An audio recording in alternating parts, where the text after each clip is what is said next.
to Friday Night Tights on its new early. Hey, we're not even that late. I'm usually like 15 minutes late. So come on, give me a break, people. And it's new time to accommodate new people. So we're going to be rotating people in and out, but we have a couple of regulars with us now. We have, of course, Comix Division. What is up, my friend? It's Friday, man. It's Friday, which means I don't have to go to work tomorrow, which is awesome. Oh, yeah, I have to work tomorrow, but it's YouTube, so it's not work. Well, there will be some awesome YouTubing going on tomorrow, so there's that. Yeah, we're getting a lot out of you. Jeez. Yeah, God. I know. It's a miracle. It's like as if I'm trying to grow the channel or something. Calm down. Speaking of growing channels and growing beards, we have the Allfather, Odin's movie blog, who is going to be a regular. This is cool. Awesome. So welcome, Odin. How's it going? Oh, it's going fine. And thank you so much for having me on. It's been a long time and I couldn't wait to get back because I love talking to you about this stuff because you know so much more about comics than I do. And I always need a little bit of grounding when I'm talking about this stuff. So I don't know. I'm getting old. I'm starting to be that guy. I forgot more than you know. Literally, I forgot it all. But yeah. But thank you, thank you. I've forgotten more than I care to remember. Back in my day, you have to understand. That's right. A lot of gray in this beard. So and we're going to be bringing on we're going to have patrons on Friday night. We're going to start doing that. They're going to have segments and we're going to bring in more Geeks and Gamers crew. I talked to Jeremy. He said he liked the idea. So we're going to, even some of the people you probably haven't seen, we'll get some behind the scenes Geeks and Gamers people on here and other folks as well. So welcome Orville Nation and Mark Lazerth and your wrench. Thank you. And Sanjuro and Mighty Porkin Plow. What is it? Mighty Porkin Plow Stranger. All right. God damn, you people are fucking brilliant. So we have a lot to like this week.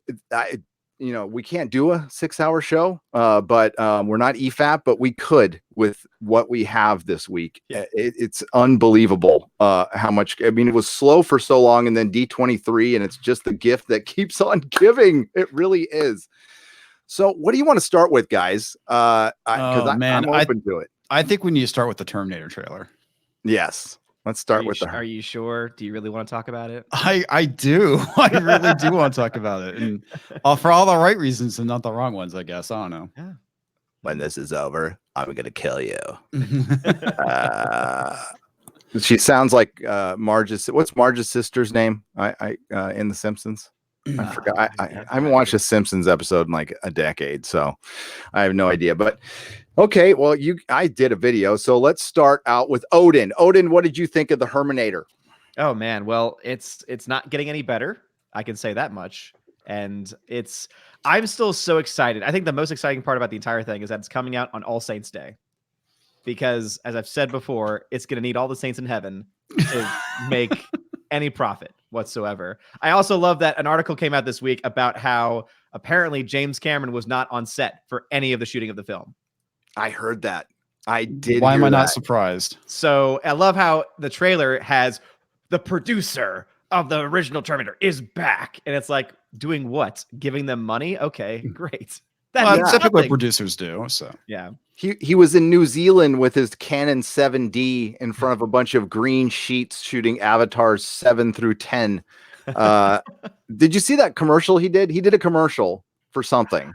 And it was him shooting Avatar, and somebody handed him, and I swear to God, it looked like a Canon 7D with a big old lens on it. And he followed a couple of people with mocap shoots through it looked like a playground.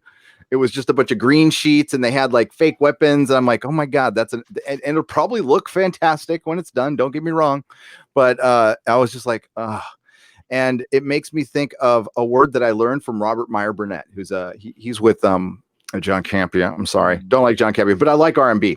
It's a word called verisimilitude, and how it's just lost in film. It's a big part of my next video, which was supposed to come out today, but then you guys ever do a video and it just kind of gets away? It turns into like a magnum opus of 20 minutes long, and it just got away from me. I'm like, Jesus Christ, I'm making a movie right here. Just post it, man. Ridiculous. Just post it all. I tell you, they'll love it. Yeah. One of my videos, the one where I was talking about the whole thing with how Spider-Man should be not gay, that one was about 25 minutes. Yeah. That was like a multi-day thing. It literally took me like a week to complete it. Yeah. It usually takes me a couple hours to do a video, and like this one's going to take a day. Hello, Y'all hate Don. me. It takes Another thing too, like with all the stuff I've been doing with my videos, with all the new avatars and whatnot, and basically the emotes, that takes a lot of time to edit. Yeah, it does. How long does it take you, Odin? roughly 30 minutes. Dick. Dude, I find an article. Bounding in the Comics has been a great friend because they cover all the stuff I want to talk about. They do. And so I pick an article, I talk, and my videos are usually around 10 minutes long, and then I just cut off the beginning and the end, and then I'm good. So John F. Trent. I suck at talking into a microphone by myself. It's ridiculous. It's one thing when I'm interacting with you guys, but if it's just like me reading an article, it's just like it's like the stupid part of my brain just like massively engages. And it's like I can't read anymore. I mean, it doesn't help that I'm dyslexic. So I talk too much. I talk too much and I talk too fast because I get the best comment I always get is anyone else a part of the 0.75 club where they have to listen to Odin on 0.75 speed? And I was like, really? Okay. That's awesome. That's great. So that trailer was for one, did you guys notice the music was the same music from Dark Phoenix trailer? No, I didn't. Same I did not. music from the soundtrack. They do that a lot. I remember. I'm trying to remember what trailer it was, but they actually used the music from Mass Effect. And I was just like, what the? They do a lot of recycling of music. Well, it's weird. But if you're marketing, I think the last thing you want to be associated with, even if it's subconscious, is Dark Phoenix. Come on, Gary. Dark Phoenix, Dark Fate. Well, listen, that actually, it's funny that you bring that up because there's a marketing guy used to shop at my store, and we had a talk about this. And after Dark Knight was so successful, that's what spawned all the dark in Hollywood. Everything, Thor, Dark World, and Into Darkness, all that crap, and they're still using like 10-year-old marketing. Dark. They still think that's a hook that gets people in. They seriously consider, and Dark Fate's a stupid name for one. I mean, like, okay, it's a fate, it's a dark fate. I guess it's the dark fate of humanity. I mean, it doesn't take much imagination there. No, it doesn't take much imagination, but it takes apparently 6 people to write a Terminator film. That's a remake. Oh God, I saw that. That's hilarious. Yeah. Okay, so here's kind of my observations, not just of the trailer, but basically where the Terminator franchise has gone. And originally, Terminator was a horror sci-fi movie. That's what it was. And James Cameron was the one who took it, changed it from being, and much like Aliens, because he did the same thing with Aliens. He took it from being a horror sci-fi movie to it being a action movie. Mm-hmm. And that's kind of the I think part of the problem I'm having with this trailer is the fact that when you saw the original Terminator, Kyle Reese couldn't go toe to toe with the Terminator. He had to outsmart it. He had to use his brain to defeat the enemy. Where with this one, you have Mackenzie Davis, going up straight up, beating the crap out of it. So it's a straight up fight. So that's kind of my general issue with where the franchise has gone to. I mean, taking all of like current year politics out of it, that's kind of the issue. Is it's not about trying to, win against the unstoppable murder machine, trying to figure out a way of stopping it because you can't kill it with conventional means. So when I see the trailer and I see her like slicing through it, it's just like it just gets a groan out of me because the original spirit of Terminator has been lost because of James Cameron. So yes, I'm blaming him despite the fact that I do enjoy T2 very much. And let's see, what else do I have? And T2 honestly is what made it an Arnie franchise because originally with the first one, like I said, he was just the emotionless robot murder machine. And during, the years that passed, that's where Arnie became really big. And then suddenly it kind of got turned into that franchise. The other thing, which is just smack in your face obvious, is going to be the illegal immigration themes that you see in it. And it's like I saw it in the original one where they're on the train, and I was like, no, they're gonna do this, aren't they? Yes, they are. Yeah. What do you think, Odin? No, I think that I agree, because it's, oh my God, I'm just so sick and tired. And it's something that we've said constantly, and we're going to keep on saying it, is 2019 needs to get out of our movies. Absolutely. And it's just something that it seems like it's never going to stop. And, with James Cameron, I think that he honestly outdid himself with T2. And I think we've gotten to the point now where anything since T2 has just never, even a movie that was like decent, and I mean, some people might not think it was decent, but in comparison to a lot of the other films, Rise of the Machines is starting to look kind of decent in comparison to some of the others. Yeah. But even those can't even hold the jockstrap of T2. And the fact that they try to say, oh, look, we're bringing back Linda Hamilton, we're bringing back James Cameron as a producer, and they're trying to get all that mold magic back. But at the end of the day, they're not going to learn, because unless you're going to make a 1980s movie, then it's not going to success. It's not going to be a success in the eyes of fans. Yeah, and you can't make a 1980s movie right now. Nope. No, they simply won't let it happen. So, well, they do, and I think I honestly see. Okay, I'm with you. Let's separate the agenda. Let's just look at this objectively as a film. I would never see it, because they're like, well, we can't make an 80s movie, but we want to, unless we put girls in it. Yep. If we put girls in it, we can do it. So the same people who are complaining about toxic masculinity, and like I said in my video, they start out having a woman in a wife beater beating up an elderly lady. And what I didn't point out in my trailer, which I should have, is when she pins Sarah Connor against the wall. Do you hear that crunch sound? There's like a crunch sound effect, like all her bones are breaking, like her osteoporosis bones are, it's terrible noise. I'm all, oh, they pointed it out in EFAP. I missed it.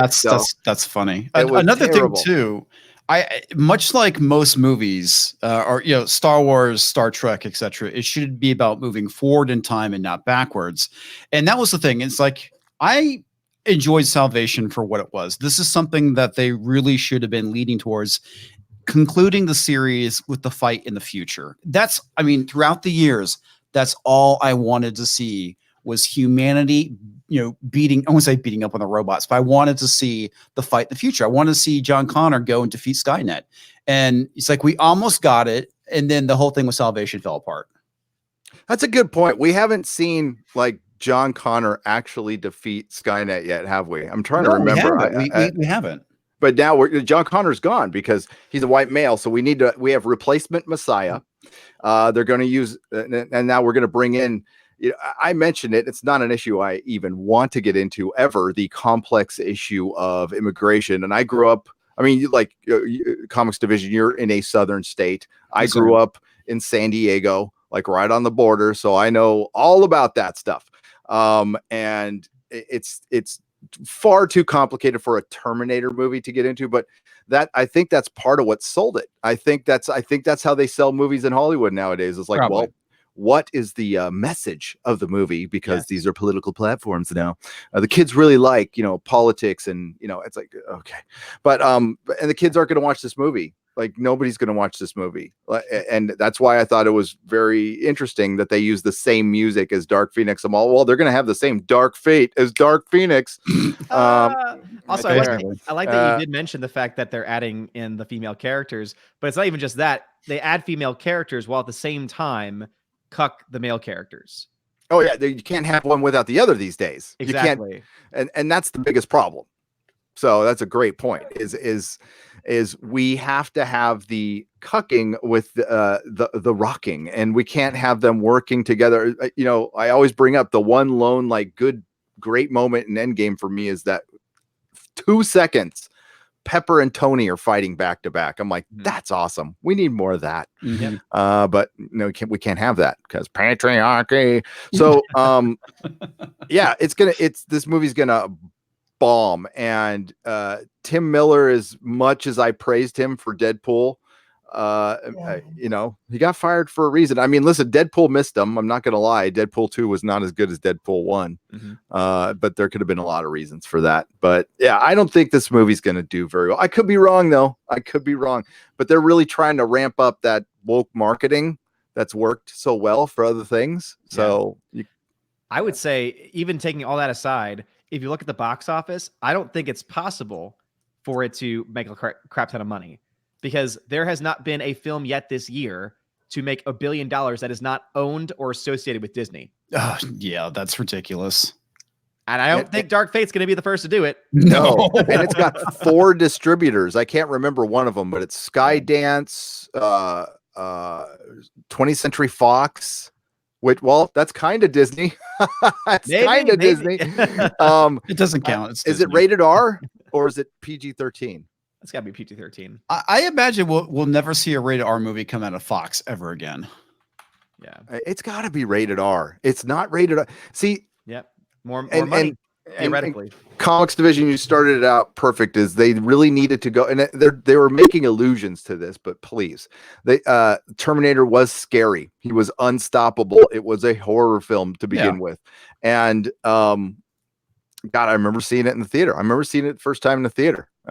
This for one, I didn't notice. I was 14, so I'm like not noticing if it's low budget or not. I just thought it was the greatest thing I ever saw, and at the time, I had to sneak in to see it too.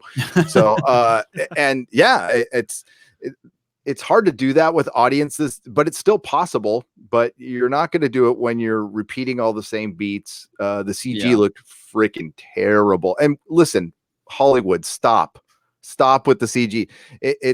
You need to let it progress as technology, the technology progress a little bit, dial it back, go back to practical effects for a little while. Cause as I pointed out, when your CG looks not much better than the 20-year-old CG, and listen, I bash on Terminator, but the Sarah Connor Chronicles TV show was perfect. It was good. It was very good. It broke all the ground that this thing thinks it's breaking, and they should have just gone back and made a 3rd season of that. That would have made me happy.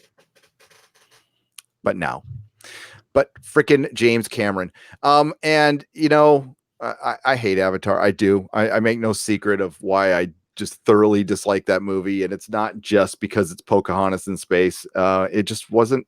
It was visually stunning, and I can't remember much of it. What, the ponytail sex didn't turn you on? No, a little bit. Well, just a little bit. The other thing too, I mean, with this trailer, I find it amazing for like all the wrong reasons. I mean, there's just so many things that, I mean, first off, it's completely forgettable. There's like 2 things I remember from it. One, which I thought was kind of cool, is where you see old ass Arnie blasting the Terminator in the face, and I thought that was kind of cool. And then the stuff with Linda Hamilton throwing the grenade and just walking off, I busted out laughing. I did too, and she's, I'll be back. Yeah. I'll be back. I love her. Like, I love her. But great. she's too, she just, I don't know. I think they waited way too long to bring her back. They did. Yeah, I'm happy to see her back. I'm just, like I said, the video, I wish it was a few years later or a few years earlier, just not now. And I don't want them bringing anything back now, with talks of bringing Torchwood back. No, nothing, zero, nothing. The only thing, and listen, I'm only 35 minutes in the episode right now, as we were talking briefly before the show. And I think we all came to the same consensus. I started watching The Dark Crystal. I remembered I'm not 12. So it's beautiful. It's gorgeous. And I might go back and dive in, but I was just like, I bet kids are going to like this. This is awesome. I loved it when I was a kid. And then I started watching Carnival Row, and I'm like, okay, this is way more like it. Now it could go totally woke on me. I have no idea, but it starts out pretty freaking badass. So, got to say the first 25, 30 minutes of Carnival Row, liking it a lot. And I'm going to probably review it on the other channel.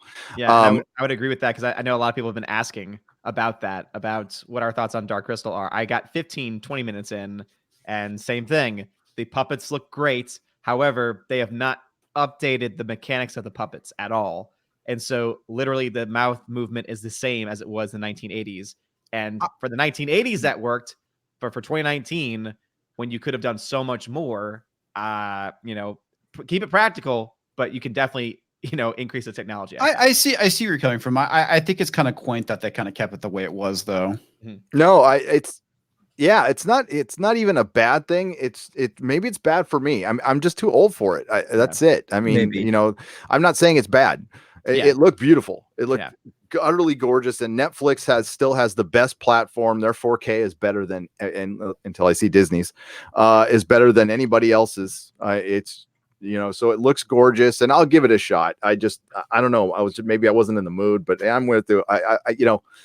That's with me with animated stuff. Some people want to get me into animated stuff, and I don't want to sound like a dick, but I'm like, I can't get into Young Justice anymore. I used to, like 10 years ago or when it was out, but I'm like, I try to sit down and watch it, and I start doing other things. And it's probably old man Gary. So that, maybe it's me. I still enjoy you. animated stuff. It depends on what it is though, man. I love Justice League, and I love Batman the animated series, and Batman Beyond. Those I can go back and rewatch. I could watch Venture Brothers all day. Oh long. God, Venture Brothers. all Fantastic. Day long. Let me get a couple super chats, and then we're going to move on to the next item. And believe me, there is a lot. There's a lot. But let's go a couple in here. Okay, so we got Talking Pulp for $5. 5-spot, bitches. Thank you, bitches. But you're not a bitches. We're the bitches. And that's fine. I'll Totally. I'll be a bitch for $5. Nothing new here. No shame in my game. Oh my God, makes me think of that Dave Chappelle joke. 2. I'm sucking dick for $5. He's like, oh, yeah. 2. God, the special was so great. So great. He's a national treasure. Absolute national treasure. I almost did a review on it, and I'm like, I just end up repeating his jokes and sounding like an idiot. But just watch it. It really is. It saved comedy. Yeah, in my opinion. I've heard so many good things about it. It's like I'm going to try and watch it this weekend so I can talk about it at some point. Do it for sure. I can't talk about it on my channel because I'm a Catholic school teacher. Yeah, so I don't really want my kids to know that I watched it. No, because then they'll be, hey, what'd you think of this? Hey, what'd you think of this? And I'd be like, I don't know if your kids should be watching you on this channel. That's the problem with having a public persona. Yeah, that's true. They won't see me on this channel. I haven't seen any of them in the chat yet, so we should be good. Well, yeah, I'll just preface that the opinions of myself and Comix Division have nothing to do with Odin's movie blog, who is a good Catholic school teacher doing God's work, teaching kids in this day and age. Which, oh boy, yeah, good luck. Good luck. I will say this much. Tennessee, much different than Louisiana. I'm betting. Let me put it this way: education is much better in Tennessee. Oh, that's good. Tell you what, it's in a different way. Northern California, a lot different than Southern California. I knew there were differences until I moved up here, and it's night and day, but it's for almost completely opposite reasons. Nicholas Horton for £2. More wokeness. MCU A-Force film confirmed. So is it confirmed? They're going to do this for real? I thought it was just a rumor. I think it's rumor at this point. I know that the Bounding in the Comics article, that was talking about it said it was a rumor. I'm not surprised though. I would not be surprised. And I know that I do remember a while back they were talking about doing the A-Force TV series in I don't remember who was putting Agents of S.H.I.E.L.D. out, but they were like, yeah, no, we're not interested. Yeah, it's still a rumor at this point because I covered it today, actually. And it's one of those things, too, where it's just basically, you want to know who broke the story? Who did? We got this covered. So it must that's be right. reliable. That's right. We got this covered. Yeah. So, Christ, they probably run some of my stuff.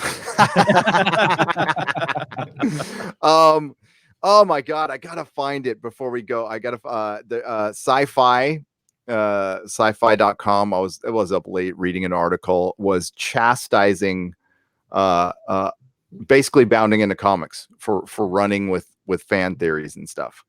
So I think it's pretty rich. I think as long as you preface with the fact that it's a fan theory, then I don't see. And they do every time. Every time. Every article they do, they say rumor. They make it very clear from the headline what they're covering. Exactly. And I'll find the article, and I gotta get it to John to show him that. I just think it's rich that the outlet that admitted that they play softball for access is chastising somebody about journalism. I know. In fact, I should probably make a video about that as a follow-up. Oh yeah. Yeah, I mean it's effing rich, especially coming from Sci-Fi, which is owned by NBC Universal, which is the shiltastic completely. I remember when you broke that story about the podcast and them admitting that they were Access Media, and just how golden it was.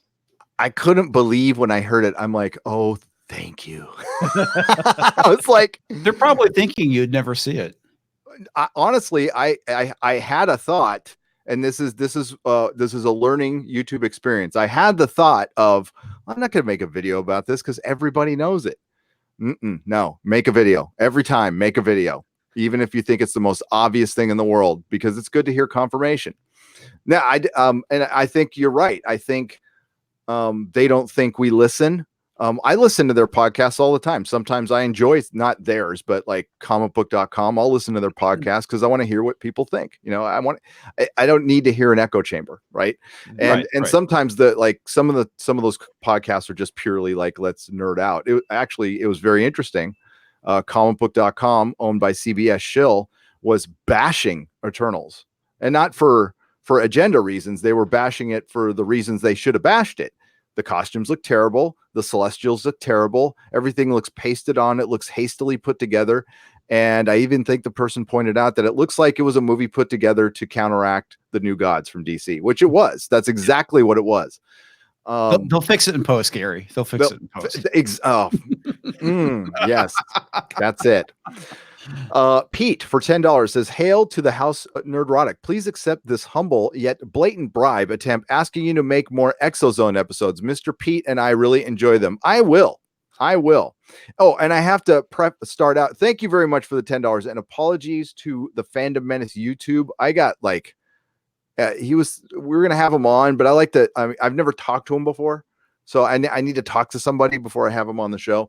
And I didn't have time. So it's totally my fault. So we're going to have him on next week for sure. So he's going to be on the show with us next week. And we're going to rotate people in, but I just need to talk to him first for obvious reasons.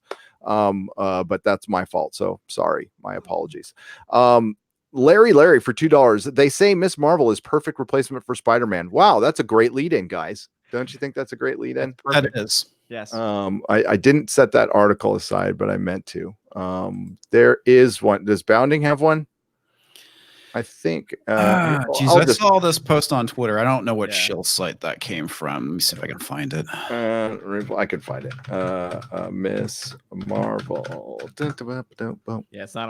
It looks like it's coming from Comic Book. No, not Comic Book. Screen Rant. Yeah. Oh God, these guys are great. You just got to go through them. Screen Rant used to be good, and then once they started hitting the SJW sauce, they went downhill really fucking fast. I think all three of us could do a show on like sites that used to be good that turned to shite, to turn to crap. Yes. Which is a lot of them. And Screen Rant is a site that I used to go to all the time. Slash Film. All the time. I used to love Slash Film, and then 2016 happened. And their podcast I used to listen to, they went on an entire rant on their podcast about the election. And I was like, why are you talking about this on a movie podcast? And I was done. And their articles have seemed to reflect some of that since. Yeah, I'm right there with you. It's, I'm just about, I don't want to be that. I'm not going to make an announcement on it, but I pretty much muted half of my friends on Facebook. So I just can't take it anymore. I'm like, if I see one more freaking Orange Man post, you're muted forever. Dude, I just don't care. That's why I stopped going to Facebook, man, was because I have a lot of liberal friends. I have a lot of conservative friends, and it's either Orange Man bad, Orange Man great. I'm like, can we talk about cats again? I mean, I would much rather talk about, cat videos and cat memes than Orange Man good or Orange Man bad. And I just stopped logging in. Oh, we got to hit this article, the trending one, Dave Chappelle's new Netflix special, Backlash Explained. I want to hear Screen Rant explain to me the backlash, but let's do this first. Okay, so some genius figured out that Marvel just announced the MCU's perfect Spider-Man replacement. Miss Marvel, Kamala Khan, a character that's been around for 8 years Yeah, I would say 2012, 2013. She was Marvel Now. I had the shop when I Yeah, remember she was ordering Marvel these comics. I think I ordered like 20 or 30. And I had no idea. I didn't know what was coming down the pike. I mean, I knew there was like agenda being put in, but it was like, it didn't bother me back then, to be honest with you. Some of it was. It was, and a lot of it too. It wasn't super obvious, but there was stuff that made you go. It was happening in doesn't seem DC. right." It was actually happening in DC that I noticed before Marvel. I'm sure they were doing it at the same time, but Greg Rucka, whatever his name is, Yeah, that dude, I couldn't. He wrote a Wolverine book where Wolverine is complaining about guns. I know, Gunn. dude. That's oh my god. The one I with mean, knives that's in the his thing. hands. That's the thing I find so funny because like Greg Rucka, man, he writes some really good shit. I mean, well, he was one of the writer for The Boys, right? Is that Rucka? No. Rucka was he did Wonder Woman, he did Wolverine, he did a bunch of early DC stuff. But I mainly know him from Wonder Woman. Who was the other? Who was one of the writers of The Boys? Ennis was always the writer. Garth Ennis. Okay, that's Yeah. right. Okay, all right. And Ennis is an equal opportunity offender. Yeah. He's an interesting guy.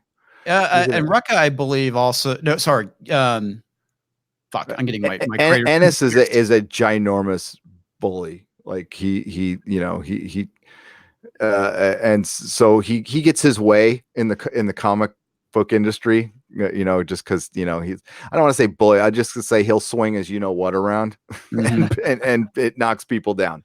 You just gotta, that's the way Garth is how he writes, kind of. Not the nicest guy in the world though, at all. I have a couple people in the chat. Larry and Star Taker say 6 years, 2014. Thank you. Was it? No, I could have sworn Marvel Now, Miss Marvel was introduced when I was at the shop, but maybe not. I want to say it was like 2013, but no, because 2014 would have been after I sold the shop. So maybe I just remember seeing it in a preview or something. You could be right. So Marvel Studios has already announced the perfect Spider-Man replacement, Kamala Khan, aka Miss Marvel. Because why? Let's get into this. Spider-Man has been described as Marvel's Mickey Mouse. No, they want to turn him. Thank you. How's it going, everybody? My name's Spider-Man. Oh, that's terrible. No, it's actually really good. No, it's brilliant, but it's yes, but I got you. No, I can't get that high. I try. Hang on, let me try again. No, so their most recognizable and distinctive superhero brand. Well, that's the case, except the biggest difference is Spider-Man has actual stories and Mickey Mouse had what? Mickey and the Beanstalk was the last thing I remember him doing, and that was from the 50s. That's why Marvel Studios went to such an effort to reach an unprecedented deal that brought the wall crawler into the MCU, and why the recent collapse of Marvel's Sony deal is such a blow to their shared cinematic universe. It was just more important for Marvel to have the X-Men and the Fantastic Four, because they would have probably had to pay that much money to get just Spidey back. And you know what? Listen, I'll get through this and I'll tell you how Marvel can get Spidey back. Not that I want him to have it in the MCU, because honestly, I think it's a good thing. When Stan Lee and Steve Ditko created Spider-Man, oh, please tell me the whole history of Spider-Man, Tom Bacon. They envisioned him as the ultimate everyman hero in a superhero universe filled with hyper-intelligent geniuses, strange visitors from other worlds, military-trained super soldiers, and scientists with breathtaking anger management issues. Spider-Man is essentially an ordinary person who gains superpowers, and he was relatable. That's the thing. Relatable. So blah, blah, blah. The MCU followed the same approach by casting the very not mannish Tom Holland, we'll just say. Not an adult. So we're ever a child. Oh my God. Am I supposed to go here or read this or down here? Oh no, man! They fuck their site up. It's down here. Okay. If you click on it, it does like some sort of like slideshow type deal. So keep scrolling down. All right. So who is Miss Marvel, the MCU's new teenage? Okay. So remember, Spider-Man is relatable, and I'm you guys, everybody in the chat knows that. Okay. So we're gonna see how relatable Kamala Khan is. The loss of Spider-Man means the MCU no longer has an everyman hero who represents the teen audience. Okay. Full stop. Full stop. Spider-Man is not a teenage fucking hero. He's a man. Spider-Man. He's been a man most of his life. So if your comic book knowledge goes back to 2001 and all you read was Ultimate Spider-Man, which that one died, by the way. Yes, he did. Which was a good run by itself in the alternate universe. Loved it to death. I own every copy. It's not Amazing Spider-Man 616, who is Spider-Man, a guy in his late 20s, possibly edging towards 30s, finally in 50 years, maybe. At least until he did start off in high school, though. But he did progress past that. Very small percentage. I've gone over it. No, you are correct, though. It is a very small percentage. I think Jeff Hicks actually broke it down to an actual percentage that I can't remember, but it was single digit how much he was in high school comparatively to the rest of his entire existence, which most of it he was in college, and then he became a teacher. Oh God. Fortunately, Marvel Studios president Kevin Feige has been teasing Kamala's MCU debut for over a year now, stressing that the MCU's Miss Marvel will become would be comic book accurate. Those plans are finally coming to fruition as Kamala set for D+. Miss Marvel will then migrate, interesting choice of words, to the movies, where she could actually fill the Spider-Man shaped hole in the MCU. I mean, like, is the guy needed to fill some space, right? He just needed like an article, and I need like 1,500 words of gobbledygook. This will get people, spinning over the holiday weekend. I'm guessing this is a troll article. It has to be. It's easy to forget that Miss Marvel was designed after the pattern of Spider-Man. Her creators, Marvel's editor Sana Amanat. Yeah, she created him. Why don't you tell Comix Division? I know you know the answer to this question. Doesn't she have links to an actual political party? Like she did some work for him? Sana Amanat? Honestly, I did not really follow her career. I know that she's very political. She did. She was actually she's got very strong links to a political party. Okay. And Stephen Wacker, artist Adrian Alfano, and I know it's a big hit, and Jamie McKelvey, and writer G. Willow Wilson. Great names. G. Willow Wilson. You know what? I'll just back off on that. No, I want to know about Wacker. I usually lay off of people. I'm just. What was his name? Something Wacker? Oh, Wacker. Yeah. Stephen Wacker.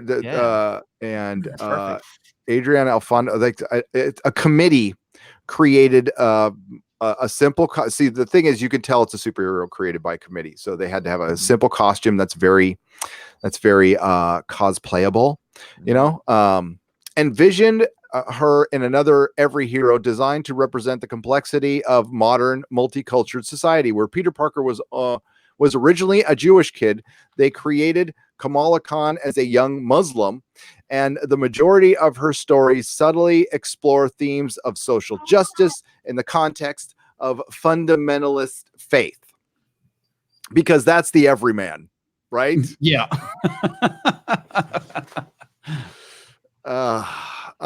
G. Willow Wilson followed the Spider-Man pattern when she wrote the popular Miss Marvel comic book.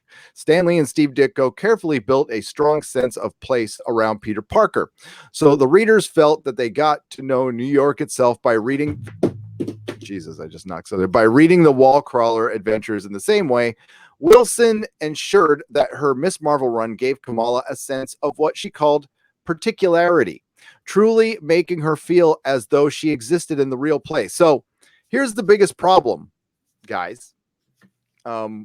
Miss Marvel, I can't even equate the number is so low.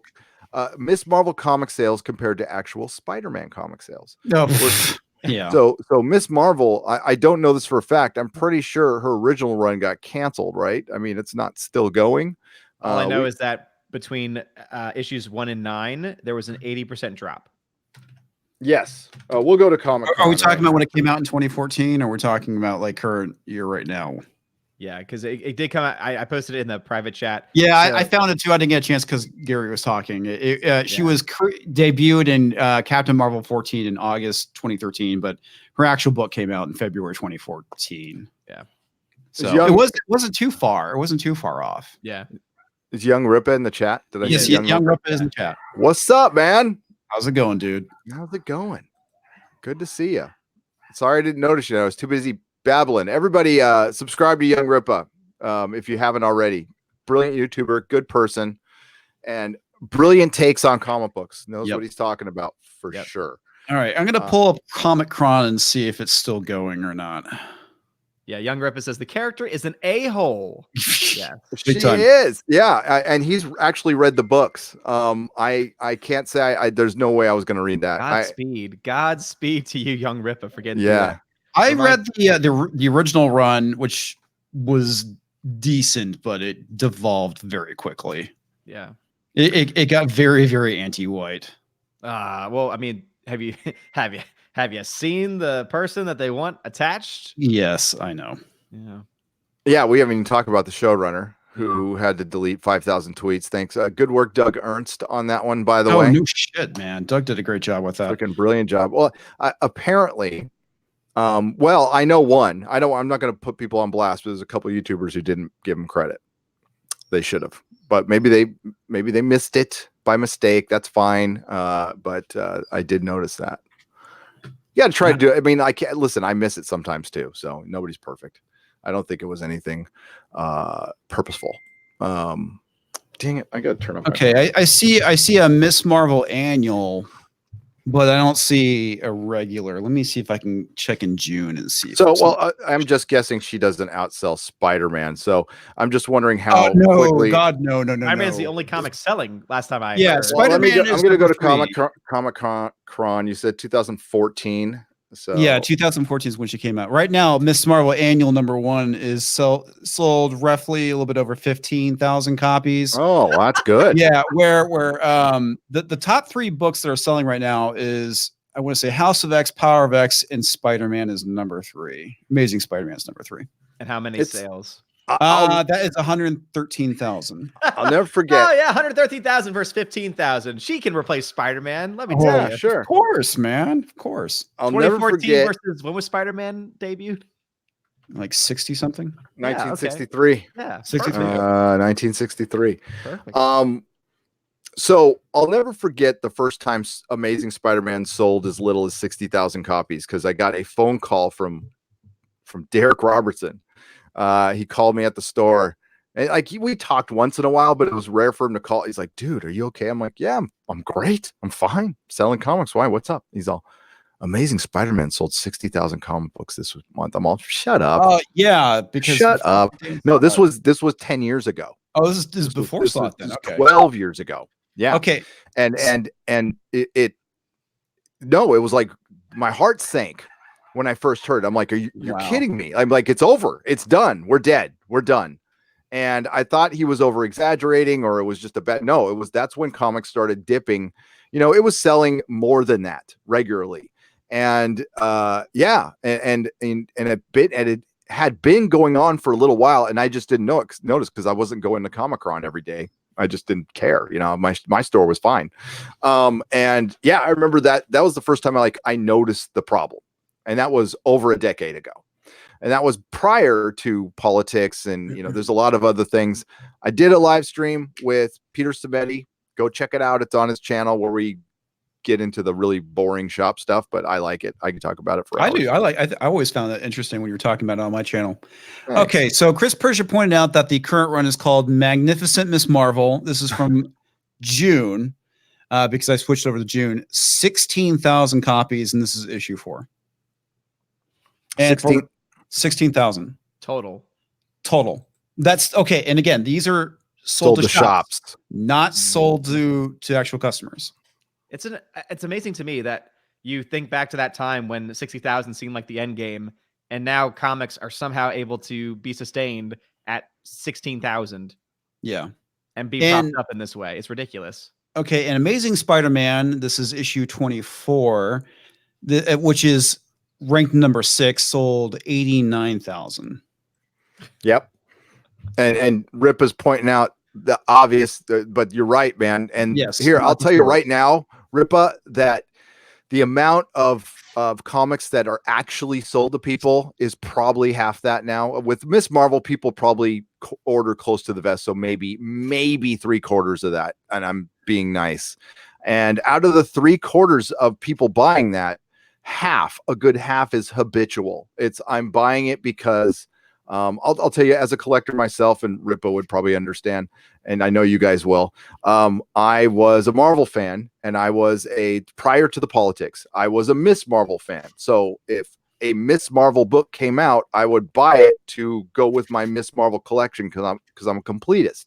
So I want everything Miss Marvel, or everything Captain Marvel, or everything related to if there was like a side character. So for instance, I had all the Spider-Man titles. I had to have all the Venom titles as well. And I had to have all the Scarlet Spider stuff. Like I was a completist. This again was prior to politics.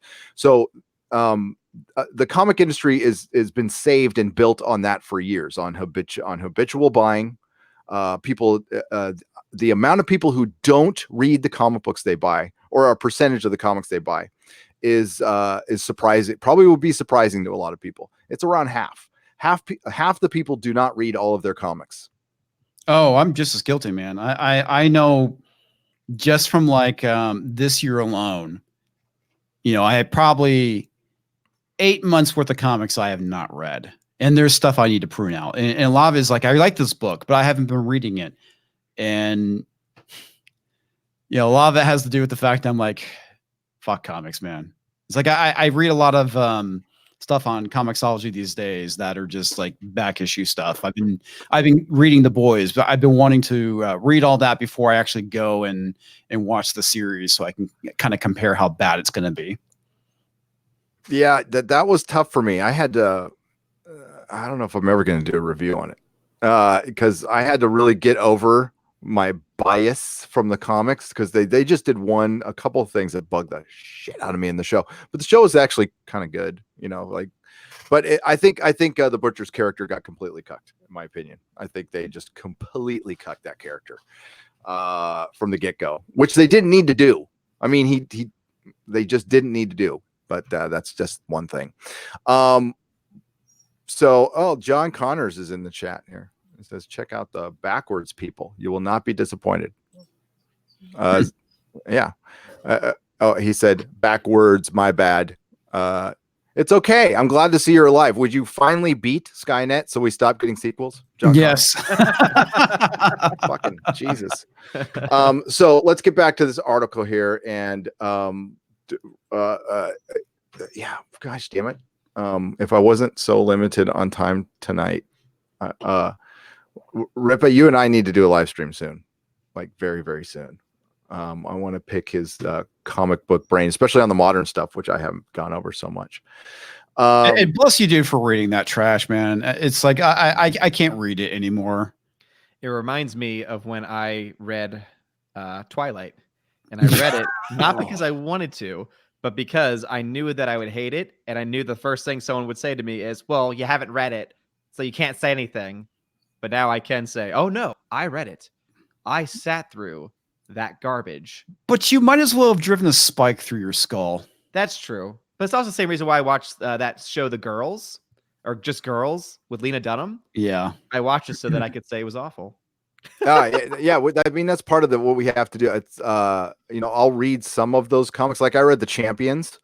That was bad enough. That was bad. The Champions was freaking back when I was bad. roasting them. It was fun, right? Because yep. America Chavez was just so bad. I mean, it's just like, what the fuck were you thinking bad? It's so bad it's good because it's funny bad.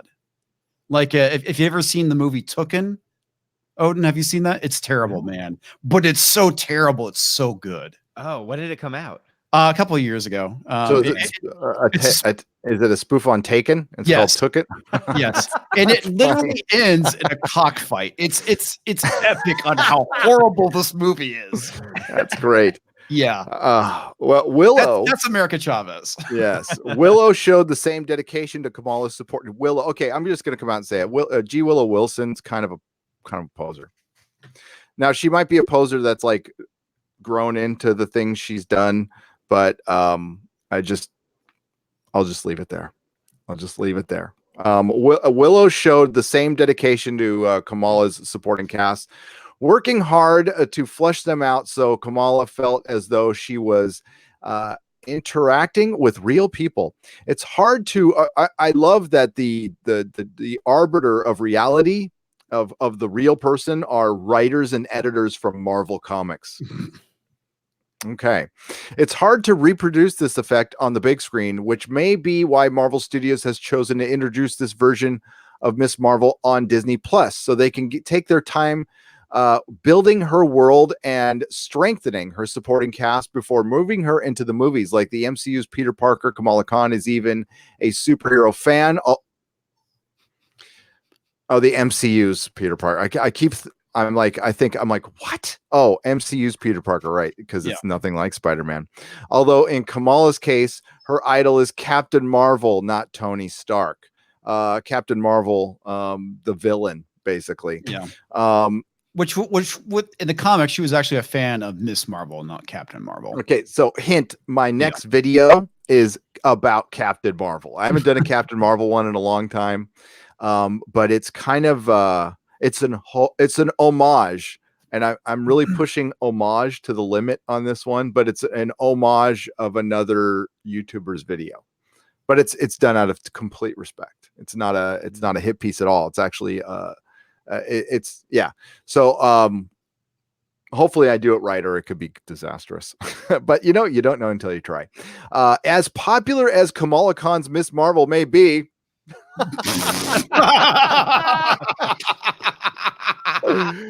I'm sorry, what was that? What was that? How many issues did she sell? Again, 16,000. 16,000 to shops. Two shops. So the realistic number is 10,000. So in a country of 331 million people, in a world of 7 billion, 6 billion people, she sold 10,000 comic books. Hero. That's what she is. She's our hero. She's our hero. Yeah. So as popular as she may be, all this isn't to say that she hasn't already become whoa. Okay, as popular as Kamala Khan's Miss Marvel may be, all this isn't to say that she's already become the equal of Spider-Man in terms of cultural impact, brand recognition, and even merchandise value. She's a remarkable success, to be sure. This is fake. This is a lie. Living high at ranking at 120. I mean, granted, there's worse books than that, but she's by no means at the top. These are words that are. This isn't a joke. As popular as Kamala Khan's Miss Marvel may be, all this isn't to say that she's already become the equal of Spider-Man in terms of cultural impact, brand recognition, and even merchandise value. She's remarkable. She's a remarkable success, to be sure, especially for a character who was only introduced in comic books back in 2013. But she's nowhere near that big. Well, thank you for saying that. What it does mean, though, is that she can fill the narrative and thematic gap left in the MCU by Spider-Man's departure, the loss of an everyman hero who occupies. Okay, for one, the everyman hero. I mean, yeah, it's called relatability. Right? And there really isn't a whole lot of relatability to the character, and the biggest problem with her story, it's the problem with SJW Marvel. It was the whole thing with there is no true flaws to the character. There's no danger that she's put in, and the result is it's boring. It's really fucking boring. And that was like when I quit reading Miss Marvel, that's exactly what my thought is. This book is boring. Yeah, and that's Marvel Comics to a T. It's a bunch of 3D tracing, people sitting around and eating, and then what I saw of Kamala Khan, what I saw her in the team books I was reading, she's mean. Peter Parker's not mean. Peter Parker is one of the nicest people out there. The thing we love about Peter is he's had these horrible things happen to him that are just as bad as what happened to, I'm going to cross to DC, Bruce Wayne. Yes. And he didn't become Batman. He became Spider-Man. He still knows right from wrong. And, he remembers Uncle Ben's death, but it doesn't torture him.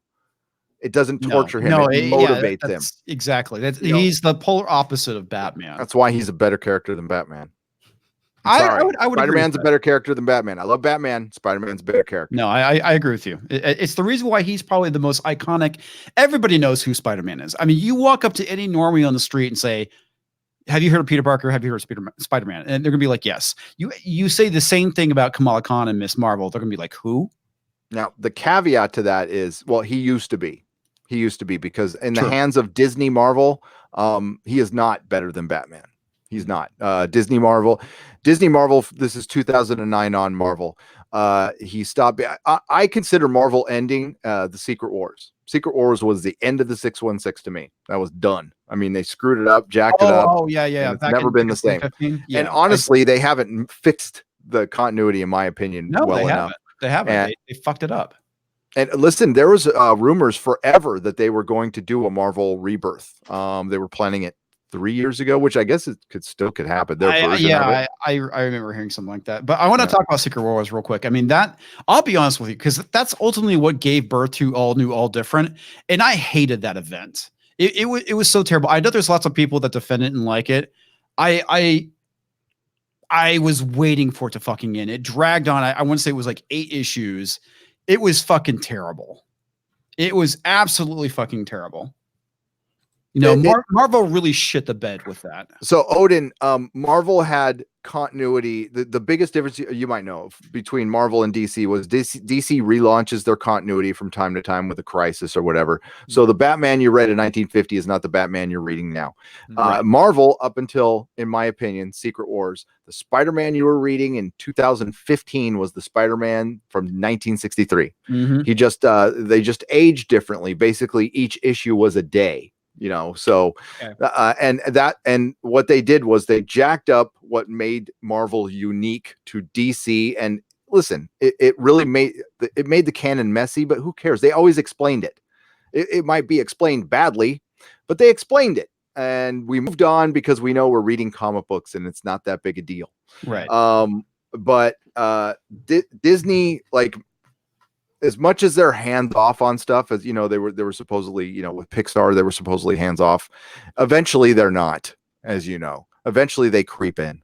And that's what's happened here. And talk about it. Just look at the MCU. I mean, the MCU started off where, you know, when they took over, the films were still pretty good, you know, and then every single year, every single movie, it gets further and further away from the comics and more about trying to appeal to the mass audiences. And of course, then we got Endgame, which I hear now you are awoken, as one might say, to the light. I would argue that they were always originally in mind. They had the mass audience. They weren't appealing to comic book fans. But I would say that the more time went on, the more and more it became very apparent that there was a huge departure. Yeah, absolutely. I mean, because just like going to see it with my friends who all read comics, they were always able to tell me the different connections and all the different Easter eggs that I may have missed. And then all of a sudden, you know, as it got further along, they started to hate the movies because of how different they were. Well, Ant-Man, I think, is a really good example of that, because it was nothing more than just a retread of Iron Man. I mean, formulaically, it was exactly the same fucking movie. It was enjoyable, but it wasn't original. And that was really where I started kind of noticing my disappointment with the MCU. And part of the issue is, and I'm blanking on the original director's name, but I think he would have had something way better if he was still connected to the movie. I mean, you could see that his fingerprints were still on it, and his influence was there. But overall, I mean, you just got this very formulaic movie. Talking about Edgar Wright? Yes, Edgar Wright. Thank you. Yeah. Now, Edgar Wright is a great director. I would have loved to have seen his Ant-Man. I would have loved it. And with this, I'm going to get to a couple super chats, and this transitions us to Ike Perlmutter, and an interesting article on Cosmic Book News. Now, Cosmic Book News, I love them to death. They go out there, and it's all, you know, I dig it. He's doing a little chest pounding in this one, but you know, Perlmutter got thrown under the bus, and I'm trying to find the article where they did blame him for pretty much everything. No, they did. And I remember that. It's like I remember reading articles about it a long time ago, but I've forgotten what those were about. Yeah. Okay. I found it where they basically blame him for everything. But let me get to the super chats first, real quick. And yeah, so Ike Perlmutter's no angel or anything like that, but I'm thinking, and it's been pointed out by many people in my chat that Kevin Feige took over fully at Civil War. So and prior to that, it was still a little bit of Perlmutter's, and Marvel was still involved. And Phase 1 was completely, they had comic book creators there, and they showed everybody the door. And since that's happened, we've had a big change. So we're going to get to that in just a second. So Pete, for $10, he asked for more Exozone episodes. Man, if I could create more days in the week, but we're gonna have to do once a week. That's all I can do for that, because I'm pretty much live streaming every day now, and sometimes twice a day. So I can't. I wish I could, but I can't.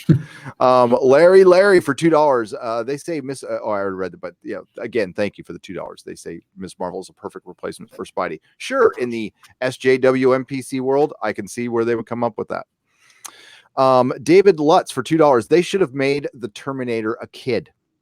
Like a creepy kid. Like that would have been kind of cool. That's kind of original too, man. They've pretty much done everything else. Yes. I would love for James Cameron to come back and direct one where John Connor defeats Skynet and then calls it a day. Yeah. That would be great. It would be brilliant. And you know what? Now I was going to say he might come back and direct one, but I don't think so. I think Avatar. Yeah. And that's it. He's done. I think he'll probably retire or something like that. Cause he's not young.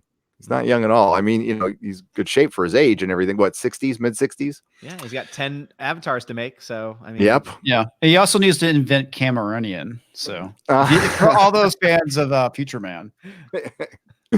North American Ham Rammer for $2. They've severely underestimated the lack of John. Yes, they have.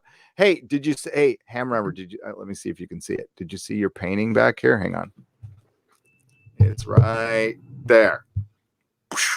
He did that for me. Awesome. That's awesome. Yeah, thanks. Awesome. It's on the wall. See, I put that up before my silver play button because I love you guys. Boom. Where's your silver play button at? Under a Lord of the Rings toy over there. so coveted and valued, I see. Take that, YouTube. I finally broke one out. I got my Pippin right here. These things are badass, by the way. Oh, wow. I love them. Okay. Where was I? Nope. Oh my God. I love that Hillary Clinton hair they have on. I was looking at my thumbnail of Captain Marvel there. Don't shut up and take my money, says Mike Dugley for $13.99. What's a PLN? What's a PLN? A PLN. We'll just say a PLN. Thank you very much, Mike. And don't worry, I won't shut up. When I'm dead, I'll shut up. Father Christopher Miller for $2. Deadpool's X-Force versus A-Force. Oh my God, that would be the greatest movie ever if they did it in the Deadpool style. That would be hilarious. That would be great. Yeah, exactly. Only if the A-Force goes out as quickly as the X-Force did. Exactly. Exactly. Dean Heiss for $5. Hail, gentlemen. A-Force rumor speaks of female Thor. Taika Waititi can't like that. Yeah, they did say female Thor in it, didn't in the article. Ha, Dean. That's funny. That's funny. All right, so we'll get to we got a few more super chats there, but we're gonna get to this article, guys. This is from Cosmic Book News, and it was you, Comix Division, who showed this to me. I did, and I thought it was very interesting because I've actually brought this up before. Now, Ike Perlmutter, we're going to share it here. Sorry, my bad. And this comes again from Cosmic Book News.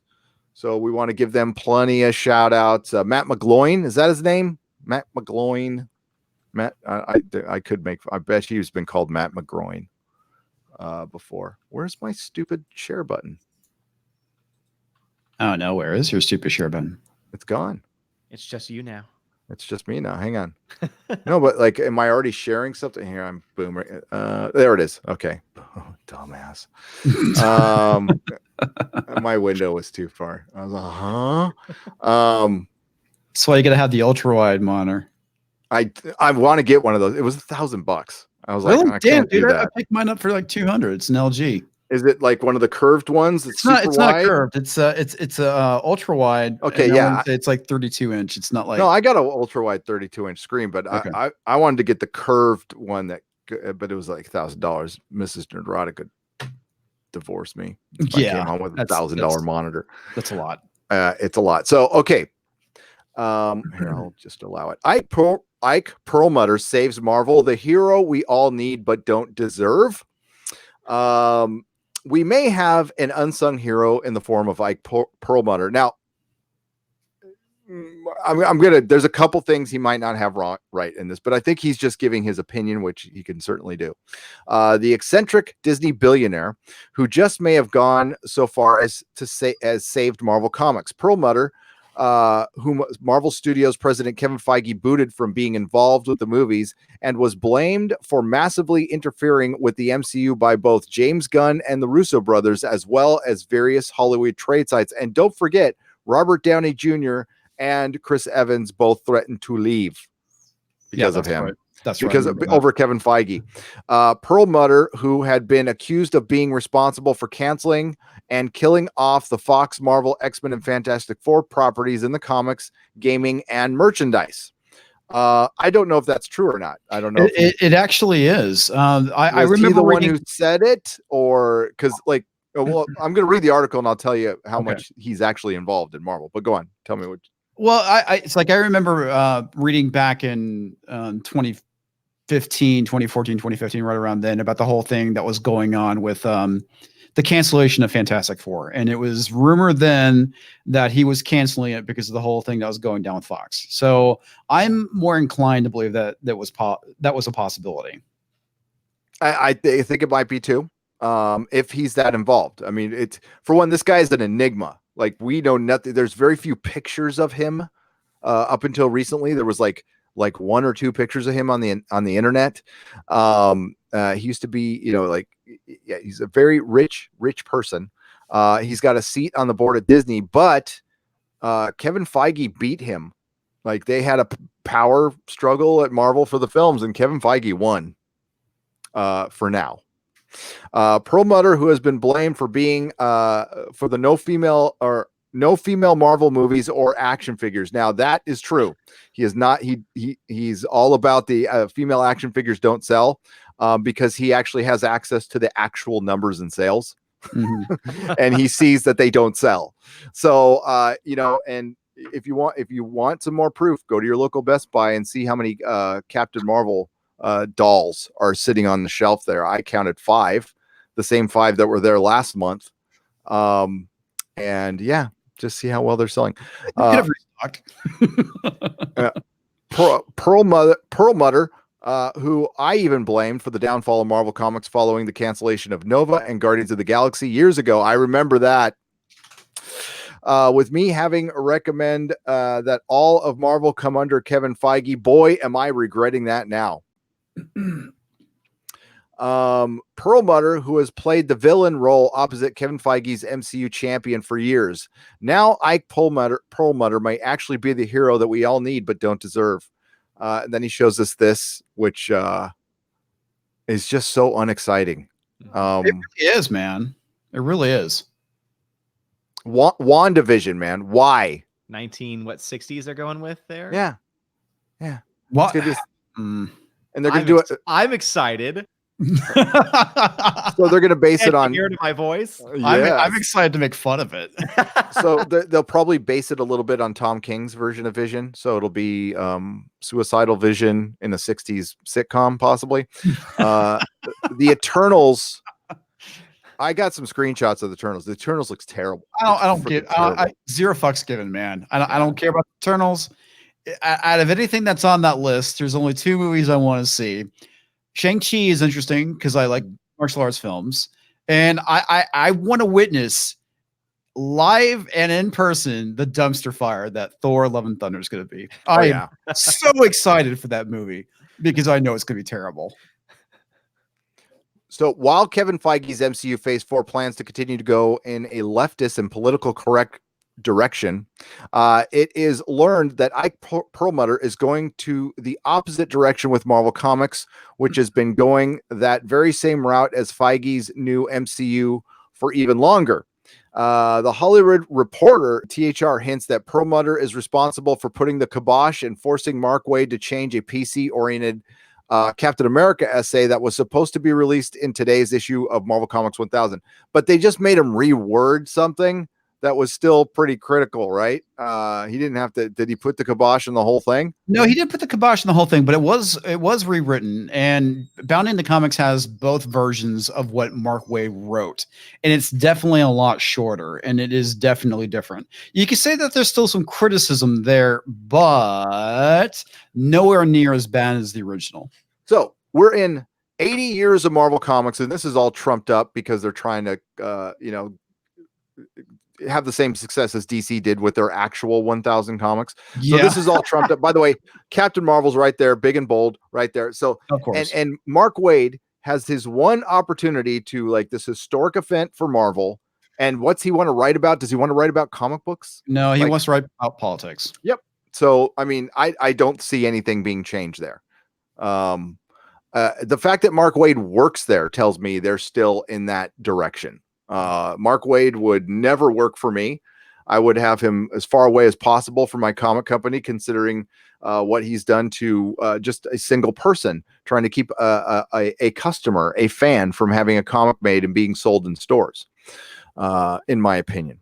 Mm-hmm. Here are excerpts of two different versions of where he said Waid was forced to cave, and I'm not going to read these whole things. You can find them, but it's the system isn't just. We've treated some of our own abominably, he wrote. Worse, we've perpetuated the myth that any American can become anything, can achieve anything through sheer force of will. Yeah. And that's not always true. Well, of course not, because life isn't fair, buddy. No, yeah, that's the thing. Life's not fair, man. Nothing is guaranteed. Also, because not everyone has force and will. Yeah, there's that too. Yep. It's like, I wouldn't ever want to talk to Mark Waid. It's like, bro, I was homeless, man. I lived under a bush. So, and here I look at all this. So I don't know how much I've achieved, but I'm not under the bush anymore. And I've been to some bad places, man. And I made it. So you definitely, pulled yourself up by the bootstraps. So I definitely think that you are a success story based off of the conversations we had about your past. Yeah, 117,000 subscribers, 1,500 people watching you. I would say that you've come a long way since the bush. Yes. Thanks, man. And not even the good one. I have to good country values of true patriotism. Wow, is this the Mark Waid we were talking about? So I guess he had it is way different. Like I said, it's a commitment to fight every day for justice, for acceptance and equality, and for the rights of everyone in the nation. At its best, this is a good country filled with people who recognize that those, not hatred, not bigotry, not exclusion, are the values of true patriotism. Let's go look at that last word there. I just want to point out the richness of not exclusion. Yes, well, I know. So unless funny. Your thoughts are different. Can I ask a question? Yeah, exactly. I have a question. Is keeping somebody from publishing their comic book in comic stores, is that exclusionary? No, it's very inclusive. Is that inclusive? Okay. No, because it's leaving space for another comic to be there. Oh, and Richard didn't deserve it because he's white. Because he doesn't have sheer force of will. That's why. Yeah. Well, that he's an all right Nazi white supremacist, even though the fact that one of his, he has several mixed race kids. One of them is Muslim, I believe. You know what I know? I know young Ripa goes to bed at night and sleeps like a baby, knowing that Mark Waid is out there to protect him. I'm sure he does. He does. He's like, man, I can sleep tight because that 50s-ish flabby dude is out there being my hero. Because Gary, the strong protect the weak. The strong protect the weak. Strong protect the weak. Good Lord, dude, he's like your drunk uncle at Thanksgiving, stumbling around. I'm sure that's what he's muttering to himself. Yeah, he's the one you keep your kids away from. You're like, oh, no, don't go near Uncle Mark. If you want a really bad joke, you could Yeah. say he's pearl muttering. Ah! This is why we brought him on the show, everybody.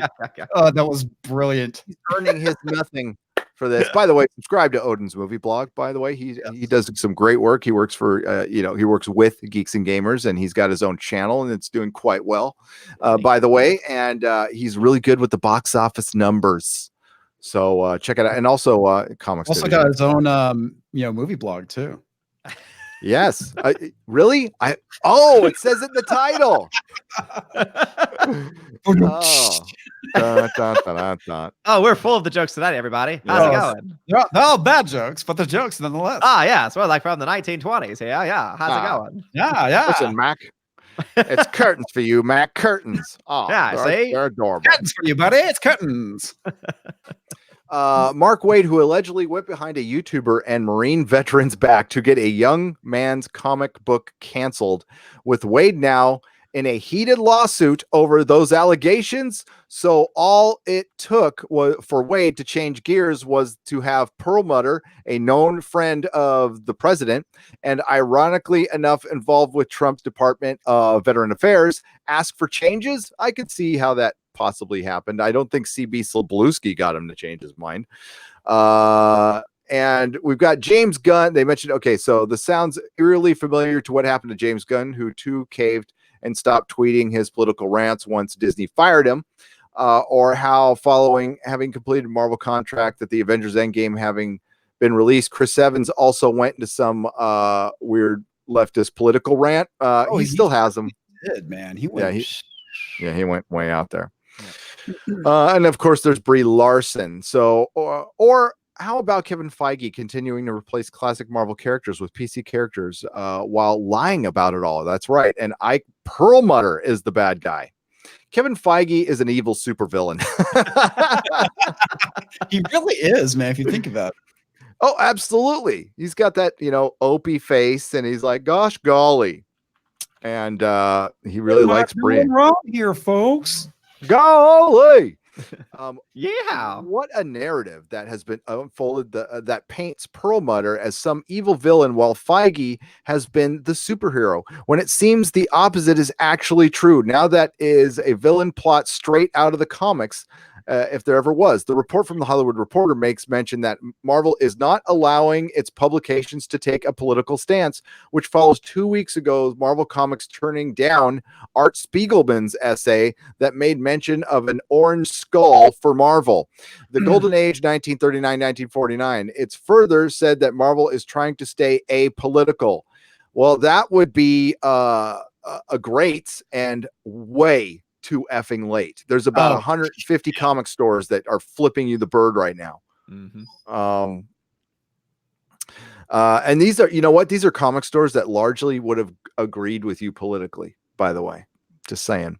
The news of the changes to Marvel Comics follows huge fan backlash, with sales having tanked and many local shops having been closed for their doors in recent years as a result of poor sales, not just from Marvel Comics but DC Comics and other publications, which are also going crazy political as well. DC not as bad as Marvel, but they still do it. All of which have been going the same PC route. I would argue DC right now is probably worse than Marvel when it comes to the PC stuff. If you read the Furies series, oh my god, that is such trash. It must be. Matt McGloin really likes the Annihilation series. This very website was actually a part created by one of my favorite Marvel comic characters, Quasar, getting replaced by a PC character at the end of Annihilation way back in 2005, 2006. I remember I had a bunch of other fans got together and campaigned the Marvel Comics office bring back Wendell Vaughn as Quasar, which included the legendary Quasar cake that was sent to Marvel, who responded by actually bringing the character back. While we had the Marvel Comics golden years under Abnett and Lanning DNA for a while, things would take a change for the worse when Marvel Comics adopted James Gunn and Kevin Feige's goofy approach to the Guardians of the Galaxy movie. A movie that was largely based on a Guardians of the Galaxy run that came out of that Annihilation era period of time. Right. Yeah, James Gunn gets way too much credit for that. That comic series is so damn good. Which saw the stellar line of DNA Comics canceled with, wait for it, Richard Rider Nova replaced by a PC character, interestingly enough, which Mark Waid helped spearhead. Who replaced him? They replaced him with Was that Kid Nova? I'm forgetting his name now. The one who's in the Champions right now. I'm brain farting right now. It's the Kid Nova, right? Yes. I think it's credit to myself and fellow Marvel Comics fans who were having none of it. And the PC wannabe replacement for Richard Rider failed miserably, with the Richard Rider Nova now back in the comics in addition to Quasar and at the center of the new Annihilation event comic series that kicks off this November. God, okay, Annihilation, folks, was happening right around the same time as Civil War. And it was kind of done as, we need to give the galactic heroes something to do while the Marvel heroes are fighting on the Earth. And it turned out to be a much, much better event. It didn't sell as well, but it was better. It had a more satisfying ending. And that's my personal opinion on the whole thing. Well, the thing that really kind of sucks about it is like they keep repurposing events. Even make new events. Civil War 2, you had Access, which I guess was kind of original. But EVS. Yeah, there's EVS. Shit. Even Secret Wars was just a ripoff of Secret Wars. And several other ones. So Perlmutter can't be in charge of the MCU because part of the reason he got pulled out of it was supposedly some racist comments and stuff. This was from 2015. And what they did was they soft Me Too'd him. They didn't have any women to accuse him with, but they accused him of other politically correct crimes. I don't think they removed him from the seat, but imagine a producer in Hollywood defeated a board member of Disney. And it was purely because of political reasons. Things might be changing right now. And this is a notoriously private person. I know nothing about him. All I know is he did oversee a very good period of Marvel Comics in the mid-aughts. He did. And he came from the toy side, right? And all I remember is Toy Biz being one of the best toy companies ever, as far as action figures are concerned. They made some of the best figures. I love their 90s figures. They're simple and beautiful. Yeah. And they created the Marvel Legends line, which before Hasbro took over. By the way, Hasbro owner, is that true? I heard it on Crowder. Owner of Death Row Records? I have no idea. Did you guys hear that? No, I have not. Oh, man. Hang on. I have to fact check that.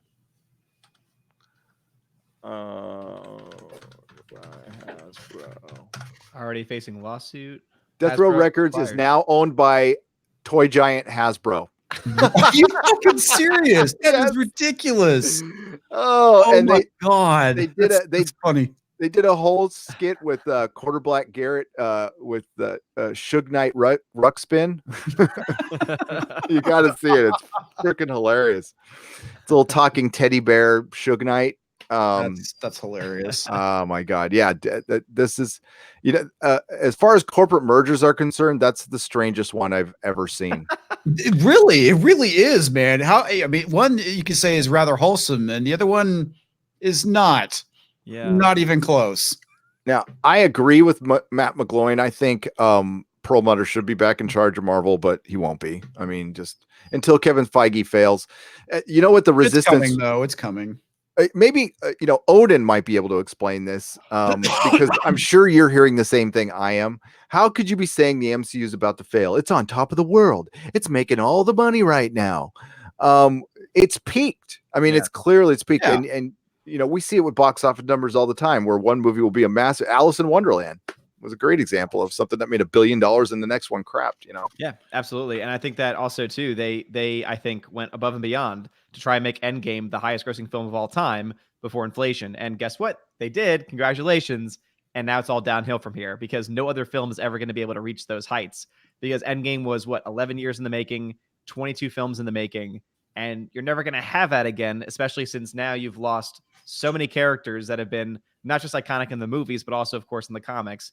And you're now trying to replace them with characters like Captain Marvel. or Miss Marvel or whatever these new, like, again, and also now with the Sony news of them losing Spider-Man and access to Spider-Man, I've been saying this, that Spider-Man was the heart, the new heart of the MCU. Like that's like what Far From Home was all about, was that he's going to be the new Tony Stark, right? But not in the same way that Tony Stark was as a character, but the fact that Tony Stark was definitely the heart of the team.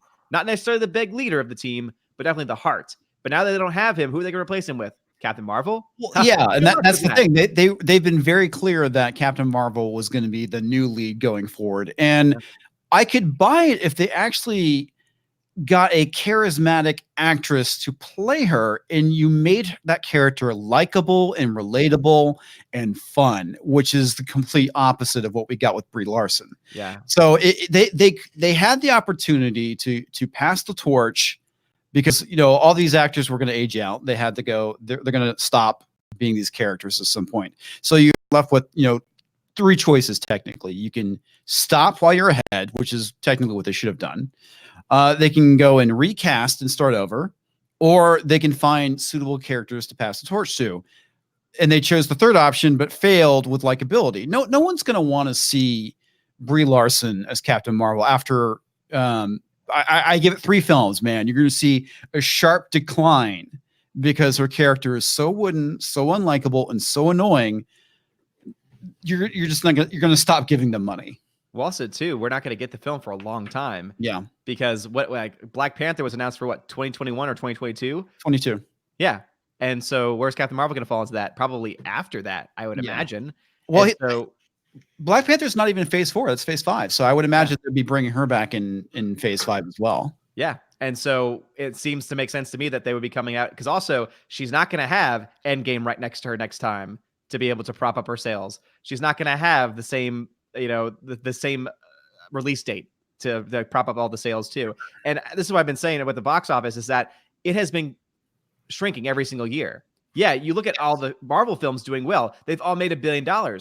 And yet when you look to every other film, do you realize that the top 5, actually no, top 6 films this year are all Disney owned films? And they made over $1 billion. Sony, I still count in that just because Spider-Man was in conjunction with Disney. The next film after that, not counting the China release of Wandering Earth, the next film after that was the 3rd film in the How I Met Your Dragon. Oh man, it's been a long day. That's awesome. How to Train Your Dragon, the 3rd film in the How to Train Your Dragon series, which made $500 million.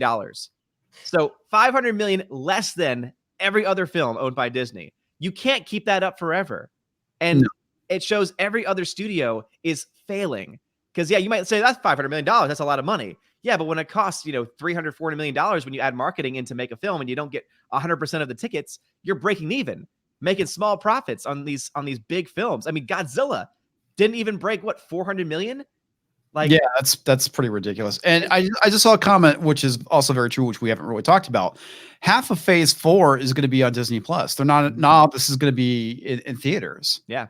And the big question too is, are they honestly going to really further the story along on Disney Plus when not everyone's going to be there? Are they really going to give Disney Plus shows that much creative say in the future of the franchise? Or are they going to like double take it and say, hey, go get Disney Plus, and then nothing happens plot wise other than just, you know, fluff?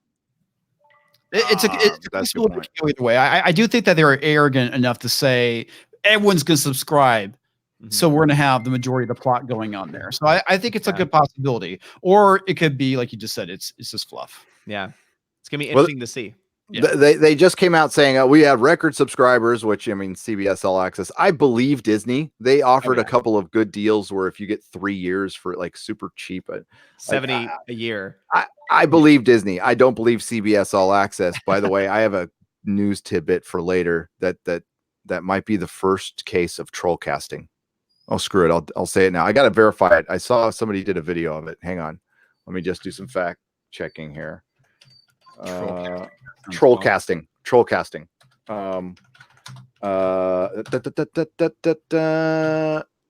supposedly Alita star Rosie Salazar might be in a short trek for CBS All Access. Troll casting. I'm calling it right now. And it won't change my mind. I love Rosie Salazar in Alita, and Star Trek Discovery sucks. Now, if they come out with a good short trek and it's actually good, I'll tell you if it's good. Mm-hmm. Chances are it won't be, though. It'll probably be her in a closet with a communicator, which might be better than anything Kurtzman has done, to be honest with you. But the short treks are like a cheap money grab. Like they're doing one with Spock and number one, and they're trapped in a lift. So they do it with like minimal cast and stuff, and they try to they shoot them out because they were supposed to have their TV show Picard out in the next couple months, and they're not, and they need subscribers for the end of the quarter, so they shoot these dumb short treks out. So Gary, my question is, does number one have to take a number? Okay. Number one has to make it number two. She just says I have to. Well, if she has to do a number one, is it like that Abbott and Costello routine? Who's on first, third base? That was actually from Beavis and Butthead, but I don't know. I don't remember Beavis and Butthead. I didn't watch every episode. Oh, dude. Number one, I need to take a number two. It needs to take a number two. So. Okay, so we're going to get to a couple more super chats here. And where did I leave off? Cracklin for $5 gave up on Screen Junkies and Honest Trailers after they shilled hard for the all-female Ghostbusters. It was super obvious shilling. Cracklin, yeah, I think as far as YouTube, that's a good point. And he was talking back to what we were talking about when we were reading Screen Rant. I think the great shift to full shill happened around that time. A lot of these sites were always raw, but obviously shilling for stuff that's not good, I think is relatively recent in the new age of things. You know what's interesting? I'm glad he mentioned Ghostbusters, because you want to know what all this revolves around? What's that? 2016. 2016? It made everyone go crazy. And everybody changed. Yeah. So what happened in 2016?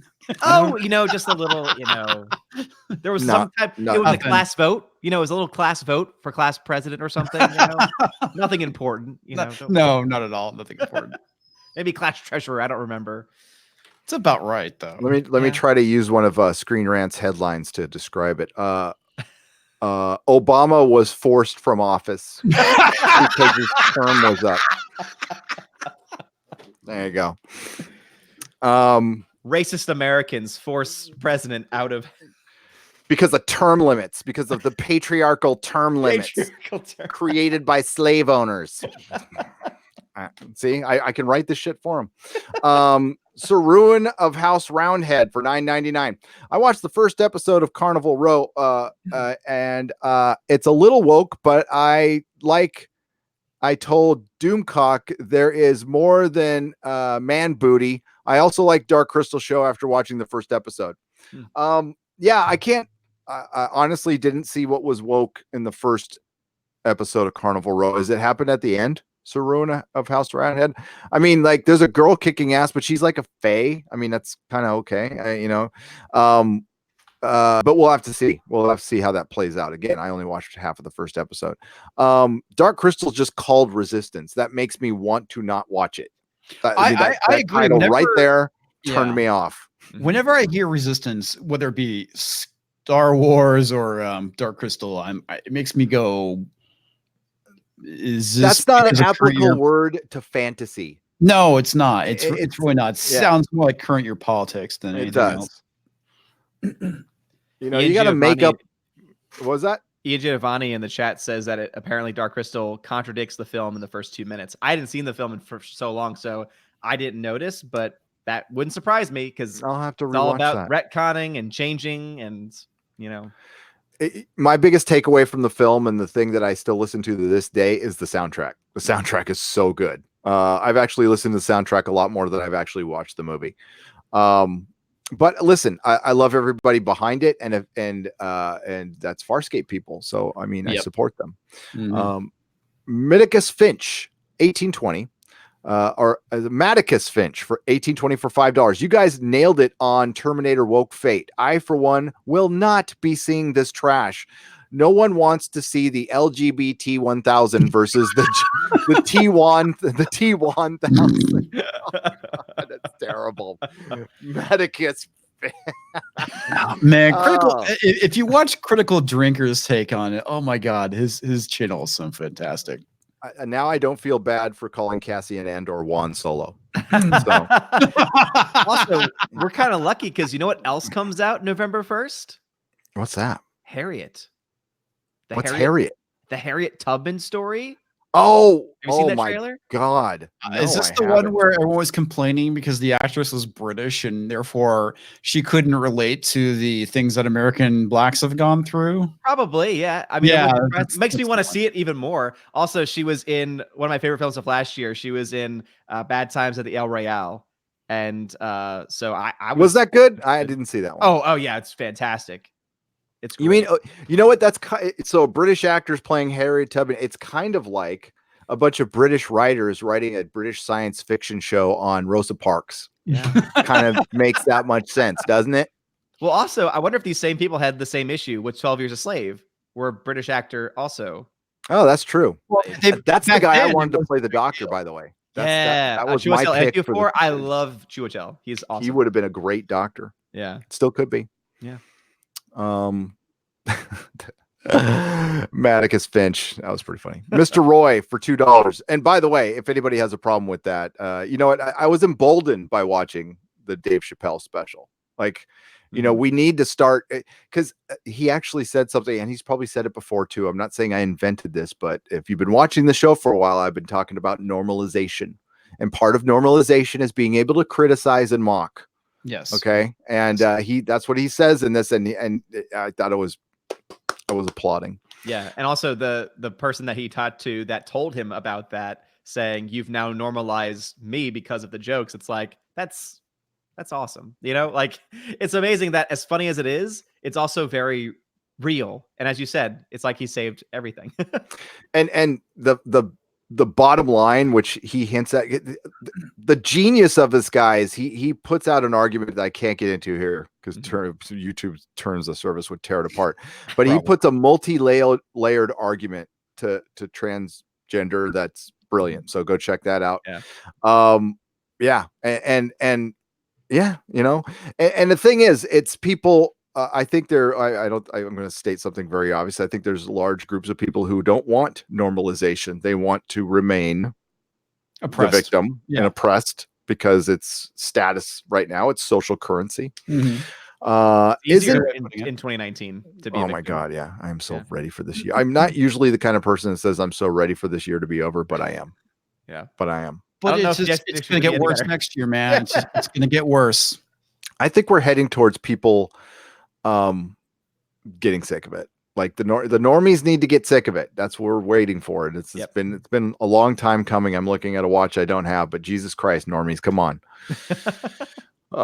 Isn't the term everyman sexist, says Leo Zakari for $2? You know, that's a good point. Every person. We don't even have manhole covers in Berkeley anymore. Are you serious? That's right, People covers, aren't they? They're access holes. Access holes. Something else changed too. Sounds better. It was manholes and something else was changed, right? Yes. Yeah. Well, anything has man in it. Saying man in it. Except for manager. Manager. What about manager? Yeah. What about mankind? Didn't they Peoplekind as the good, you know, guy who leads Canada. I totally blank on Trudeau's name. Trudeau, the ski instructor. Yeah, the ski instructor. Nicholas Horton for £2. Gwenpool will replace Deadpool in the MCU. Nicholas, you're right. That's one of those things where funny. It's going to happen. It's dead serious. Thank you for giving them that suggestion. Modalicious, $2. 32-inch HDMI TVs from Walmart are less than $90. That's freaking awesome. Modalicious spent $2 to tell us that. he's excited. That's cool. Here's the deal, Modalicious. I don't have a Walmart near me because I live in Suck Francisco that doesn't want to have any box stores. So they have a strict anti-box store thing. Dave Bautista I just got an alert that says Dave Bautista wants to join the DCEU. See, the MCU is not cool anymore, everybody. It's stopped being cool, and this is gonna be their downfall. As much as I would love to say it's us pointing out the agenda, it's the normies are gonna think it's not cool anymore, and it just passed being way past being cool. Yeah. So yes, I would love to have a Walmart near me, but apparently we're against box stores here, but we have Home Depots and Targets. I think it has everything to do with Walmart's political leanings, to be honest with you, because Walmart's anti-union and so is Target. So Target was already established, would be my guess. Target. Cynical centrist for $2. Captain Marvel appropriated my haircut. And he's got a big middle finger.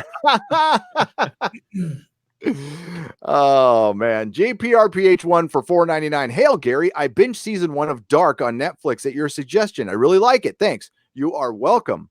Somebody else suggested it in the chat, and I don't know who it was, but I can't remember. But thanks, because it's really interesting. It's not for everybody. Okay, you got to be into like weird, if you're a fan of Terry Gilliam, then you'll probably like it. Ooh. I do like Terry Gilliam. Me too. Dark Star 70s. Okay, Odin, do you like The Adventures of Baron von Munchausen? I've never seen that one. Oh my God, it's one of my favorite all-time movies. Great. Everybody hates it, but you like it. It's so good. It's been a long time since I've seen it, but it's good. It's pure Terry Gilliam. Okay. There's so many of his films I still need to see, but everything that I have seen from him, I've liked. So Terry Gilliam has a lot of mumbling people in his films, and I think that might bug people. But if you look at part of why Monty Python films, which were mostly directed by Terry Jones, but pieces of them and the art all done by like I have my sideshow figure of the guy at the Bridge Keeper. What is your quest? And you see for a comedy routine, you see the detail put into that guy's costume, like real horns, and it looks better than most modern day fantasy stuff. Wow. Like that's how genius that guy was. Love him. Time Bandits, one of the greatest movies ever. Time Bandits is the best, man. That was one of my all-time favorite movies growing up. Yep. It's so bizarre. Yep. I like, where is the map? Yeah, the ship.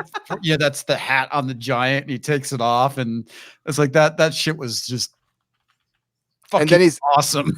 and then that beast who's married to the lady from Soap. It's so bizarre. I love it. Yeah, I used to like Sean Connery in it too. It does. Kills the Minotaur. As a Roman. Yeah. No, he was Greek. He was Greek. Was it Greek, Roman? Greek. Yeah, because I don't remember the hero, but it was Greek. Theseus and the Minotaur, I believe. And I used to like my hallucinogenics, and Terry Gilliam was really good with that stuff. I've actually never seen Time Bandits either. So man, dude, you need to do that too. I've got you said Mrs. Odin is out of town this weekend. Yes, and I got a 3-day weekend. So dude, do it. Are they on? Do it. Are they on Amazon or Netflix? Do you know? I'll check right now for you. Okay. Because if not, then I'll send you a freaking copy. Phil Arconis is mad. Kick Odin. That is like one of the the Ice Pirates. Ice Pirates is great too. Every Saturday I go to my gaming group, and we always end up talking about Ice Pirates at some point. No, you can't get it on Amazon. Time Bandits. Gasparius Ghostwalker says I've lost my geek credit. Well, we're gonna take care of that. My friends give me shit for not seeing any of the junk. Google Play on YouTube. You can get it on YouTube for $2.99. Yeah, there you go. It's great, man. You gotta watch it. Party at Odin says 16-bit mascot. Damn right, dude. Watch Party. Space herpes, man. Tina wants me, they want me to watch. I haven't seen Wrath of Khan because I haven't seen any of the Star Trek movies. Like, my God. Well, you gotta watch. And they were so pissed because I've seen all of the J.J. Abrams Star Trek movies, but I haven't seen any of the originals. Come on, dude. How can you have a movie blog and not? I really should have vetted this guy before I brought him on the show. I have a movie blog. Wait, Jesus Christ. Yeah. So Odin's not going out for the rest of the weekend. We're just gonna, because you know what sucks for you? Movies. You gotta watch the motion picture before Wrath of Khan. You gotta sit through that. Good luck. God, I heard it's awful. Yeah, it's terrible. It is fucking terrible. I'm gonna do my impression of Star Trek: The Motion Picture. Everybody watch. That's it. Thank you very much. Seriously, dude, it's fucking Space Odyssey, except Yes, trying to be Star Trek. it's looking astounded to very good Jerry Goldsmith music. Hey Gary, just got home. Glad I didn't miss the live stream. Quick question: you have mentioned Alterna Comics. I was just wondering any title suggestions for a fan of Batman, Spidey, X-Men, and X People. The only thing I say is support them because they are cheap and they are on pulp. I am woefully behind on reading any of them, but you know what? Go watch the live stream with Peter Samedi. He puts out some title suggestions. I'm going to be buying some Alterna Comics. We had somebody just said they put a chat out that they bought 19 comics for $25. 19 comics for $25, and there's all kind of deals. So for $1.50, it's a crapshoot. Just figure something out. But that's all I can tell you right now. I am woefully. Listen, the last comic book I read was I'm rereading old comic books. I'm reading Preacher right now. Thank you, Darkstar76. Modalicious for $5. Sucks. Sorry. Fail dropped Spider-Man and Fantastic Four, Venom, Silver Surfer, etc. Let's see Disney do Secret Wars without Spidey, Madam Web, and Beyonder. They will try. The thing is, there's a great crossover event they could do, and they'll mess it up now. It's Annihilus because they have access to it. So, yeah. Yeah, probably. Well, Annihilus is a Fantastic Four villain, so they now have access to that. Shia Storm Dragon for $5. I'm a normie, and I'm sick of it. Give me old-fashioned entertainment back. Good. That's good. We love normies here, by the way. You guys make the world go around. You do. Absolutely. You do. And nothing wrong with you, but just listen to us once in a while. Not all the time. Not all the time. But best time is now, $4.99. I'm running out of content subscriptions to cancel. Everything stinks. Long live the Inquisition. Thank you, my friend. You know what? Subscribe to Odin's movie blog. Subscribe to Comix Division. Subscribe to Fandom Menace YouTube. Yeah, that's just more, and that's free for now. It's free. Yeah, it's free. Find some good Fandom Menace channels or outside the fan. They don't have to be. Fandom Menace is a loose group of individuals united in the principle of respecting the fan, but it's not everybody. Like Clownfish TV, they kind of do their own thing. Mm-hmm. Subscribe to them. That's a good channel. That's a channel I watch all the time. Channel growing tremendously because of their hard work, I would say, for sure. Yeah, they're popping out like 3-4 videos a day, and they're all like, boom, like good content. Yeah, it's and that's they got their process down to a science, man, because they're using OBS and they're just straight up getting everything in one take. Yep. Yeah, because he's also he's a blogger, he's been a podcaster, and yeah, that one take thing is great. I wish I could do that. Yeah, I don't. It saves time, Gary. It saves so much time. And I don't need. I could do one take. I'm just anal about some stuff. You're right. I probably should just not do it. But yeah, the next video is ridiculous. It's I'm halfway through it. It's 10 minutes long. Nobody's gonna watch it, but I'm gonna do it anyway. Yes, they will. They will love it. Thanks, man. Bounding in the Comics is in the chat. Oh, John F. Trent. Damn. That's What's awesome. up? I know that you guys are buddy, so that's pretty cool. Future Pulitzer Prize winner.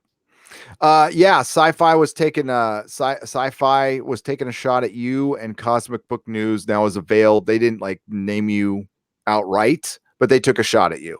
So I'm gonna take a shot back because I can.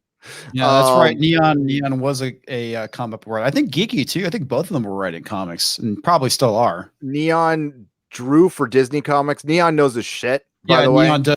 Absolutely no, and super nice. We've chatted a little bit on DMs. I would love to talk to them. I know they like to they're really smart, actually, the non-affiliation thing, and that's what I do. Listen, I have friends on and stuff. I don't affiliate with anybody though, and they're very smart to do that. Yeah. That's I am going to take sponsor though, guys. It's good money. I mean, Dave Cullen, it's Skillshare. Skillshare wants to sponsor me. So I was like, if Dave Cullen can do it, I can do it. I think it's a good site too. I mean, it's not a political group. It's just very straightforward. You want to learn how to do something? Boom. And they said they don't care about the other stuff. There's no restrictions on what I can say. So Nice. they have to look at the video, but I mean, I'm not going to change it. They don't like it. They can pick another video. And Svi Lebetkin wants to sponsor me. I'm going to say yes. He's been after me, but I'm not going to charge him that much because he's nice. Fizenthorpe for $20. The entertainment industry has all the wrong people making movie shows for all the wrong reasons. Bean counters and bankers are controlling what goes on screens in an attempt to get rich while there's water in the woke well. Fizenthorpe for $20. I'm applauding that statement. Yes, and the bean counters and the bankers think it's profitable to be woke right now, and we need to show them, and it's not. The thing is, a lot of stuff gets hidden, guys, in the streaming wars right now. It's like the tech bubble. So we've got a bunch of startups, and they're called streaming services. So there's a bunch of investor money and money that the companies have put aside, and they have buckets of it right now, so they can take chances. And in their arrogance, they think the woke stuff is actually selling. And they're not recognizing what actual people are saying. They're not recognizing, like the growth of Odin's channel and my channel and Geeks and Gamers does mean something. It means we're filling a need, and we're not filling a need for a bunch of wackos. These are normal people in the chat. I'm probably a wacko, but I mean, you guys aren't. And I'm pretty sure I'm a wacko. It's people just wanting to be entertained. And I think that with what we're seeing with Star Wars recently, Odin, especially with them having to make some painful admissions that, Galaxy's Edge in Disneyland was empty. And they're not as, Hasbro Toys is not as profitable anymore. Especially when they're buying up, music companies like that. Death Row Records. That is the weirdest thing ever. You said something that it kind of jogged in my head with the whole thing. The streaming, I kind of think we're going to see a streaming bubble burst pretty soon with everybody doing everything. It's kind of reminding me a lot of the tech bubble burst back in the late 90s, early 2000s. When I moved to San Francisco, and that's how I was able to buy a house here because it was right at the burst, and people. So I think because that was exactly what was going on. You had a lot of investor money going in. You had all these startups, and the capital flowed like water. And I think you're going to see the exact same thing happen with the streaming services and the movies and TV shows that are being produced for these services. Mm-hmm. And listen, I think the biggest sign of that, and I posted it on the things to do, was, Disney releasing weekly. I thought that was, I've been saying for a long time here that the binge model doesn't work, but just because it's obvious, you can't spend hundreds of millions of dollars on something that gets forgotten in 3 days. Yeah, that's kind of the issue. And I think it's, smart that Disney is doing this, because the binge model, and I know that you've talked about this, it's a bad idea because it's here today and gone tomorrow. And I know that we kind of talked about this, or at least you maybe mentioned it. Maybe I was just watching your stream about the whole thing with Luke Cage. It could have gone on for 13 weeks, but instead you're going to get a week, maybe 2 tops. And the Carnival Row made this huge mistake of dropping everything all at once. Boys made a huge mistake. Look at how popular The Boys was. Could you imagine if people were still talking about it? Because they would be. Mm-hmm. It would be Game of Thrones. The Boys was like the most popular thing to come out in a long time, and it already is kind of they're already talking about season 2. Season 2 is a year away. You could be talking about season 2 while the episodes are still going. The Boys would have worked perfectly once a week. And listen, for the people who love binging, you can always binge later. You don't need to binge right away. And they're not going to be able to sustain it. That's the thing is Netflix the ship might go down with their model. Amazon, I'm guessing, is going to change their mind. Because they've done experimental stuff before, but Amazon's canceled a lot of series, and Netflix has lately too. And Carnival Row looks expensive, And honestly, it's not going to get the word of mouth it needs over Labor Day weekend. Yeah, Bounty in Comics, they just mentioned too that Netflix has been kind of canceling things hand over fist. I think it speaks volumes about how they're bleeding money. And obviously, you look to Amazon. Amazon's got an entirely different business helping to support it, and Netflix has nothing except debt at this point. So I don't know why. Like, it just makes me wonder, why did they just make a $250 million deal with Benioff and Weiss? They're desperate. Would be my that guess. Was so dumb. Yep. Yes, they needed a name. They needed something. And why Wrong are they name to choose? Isn't it funny? We're hearing rumors from Bounding into Comics that The Witcher is going to get released in November. What releases in November? The Mandalorian. And the thing is, The Mandalorian's going to kill The Witcher, going to destroy it because it's being released weekly. They'll be talking. I'll be talking about it for a couple months. Witcher will be talked about for a week. And I would love to talk about it longer, but. And I would say this much too, because they're especially Disney's doing this model with the weekly releases. I honestly believe that their service is going to explode, even though I don't really want it to. I'm going to be honest. It's going to explode. It's going to be huge. And I honestly think that they're the ones that are going to start to push a new model for their movies in the future. I think in the next 5 to 10 years, no longer will you go to the movie theater to see movies. Now, instead, you'll pay $10 to see it at home from the comfort of your sofa through the Disney Plus streaming service. And I think many studios will follow suit, and then the movie theaters will die, and then we'll have a whole new thing. That's not a surprise. I mean, the whole thing with theaters has been dying for quite some time. And it's the reason why the studios have started making really movies for overseas more so than anything else. Yep. And why theaters have had to make the subscription model work. Yeah. I don't know. It's a bloody mess. But one thing I can tell you is that the people who are smart about it typically are already invested in something else. Like the guy that owns all the theaters, the majority of the theaters here in my town, he's a real estate guy. So it's a lot easier for him to be profitable because he owns everything. Yep. And but not everybody's going to be able to do that. Certain things will work out, but theaters are dead. They're building one. They're building a giant one, which was shocked me. I'm like, who would build a movie theater, like a multiplex movie theater right now? But they're building one here in San Francisco, maybe because things are going better. I don't know. But the way things are going right now, I mean, you watch the box office, Odin. What did they say? Independent films are down across the board, 30%. 30% movie tickets films, down. Including this almost $3 billion juggernaut from Disney, it's still overall down 10%. Everything from last year. Yep. So, I mean, some people say, oh, well, last year was a very good year. Every year has been progressively getting smaller and smaller, especially for the indie market. No one's seeing them anymore. I mean, just look at Once Upon a Time in Hollywood. It took until like the last week before it finally got to the point of it being profitable. And it was a great film. But again, because Disney's not attached to it, because they don't have the saturation of the market like Disney likes to do with their films, it just didn't work. And Disney is continuing to remake, reboot, retell, anything unoriginal they will do, and they will continue to make money. And they will make money at it, which is a damn shame because they're basically murdering original storytelling. Yep. Damn.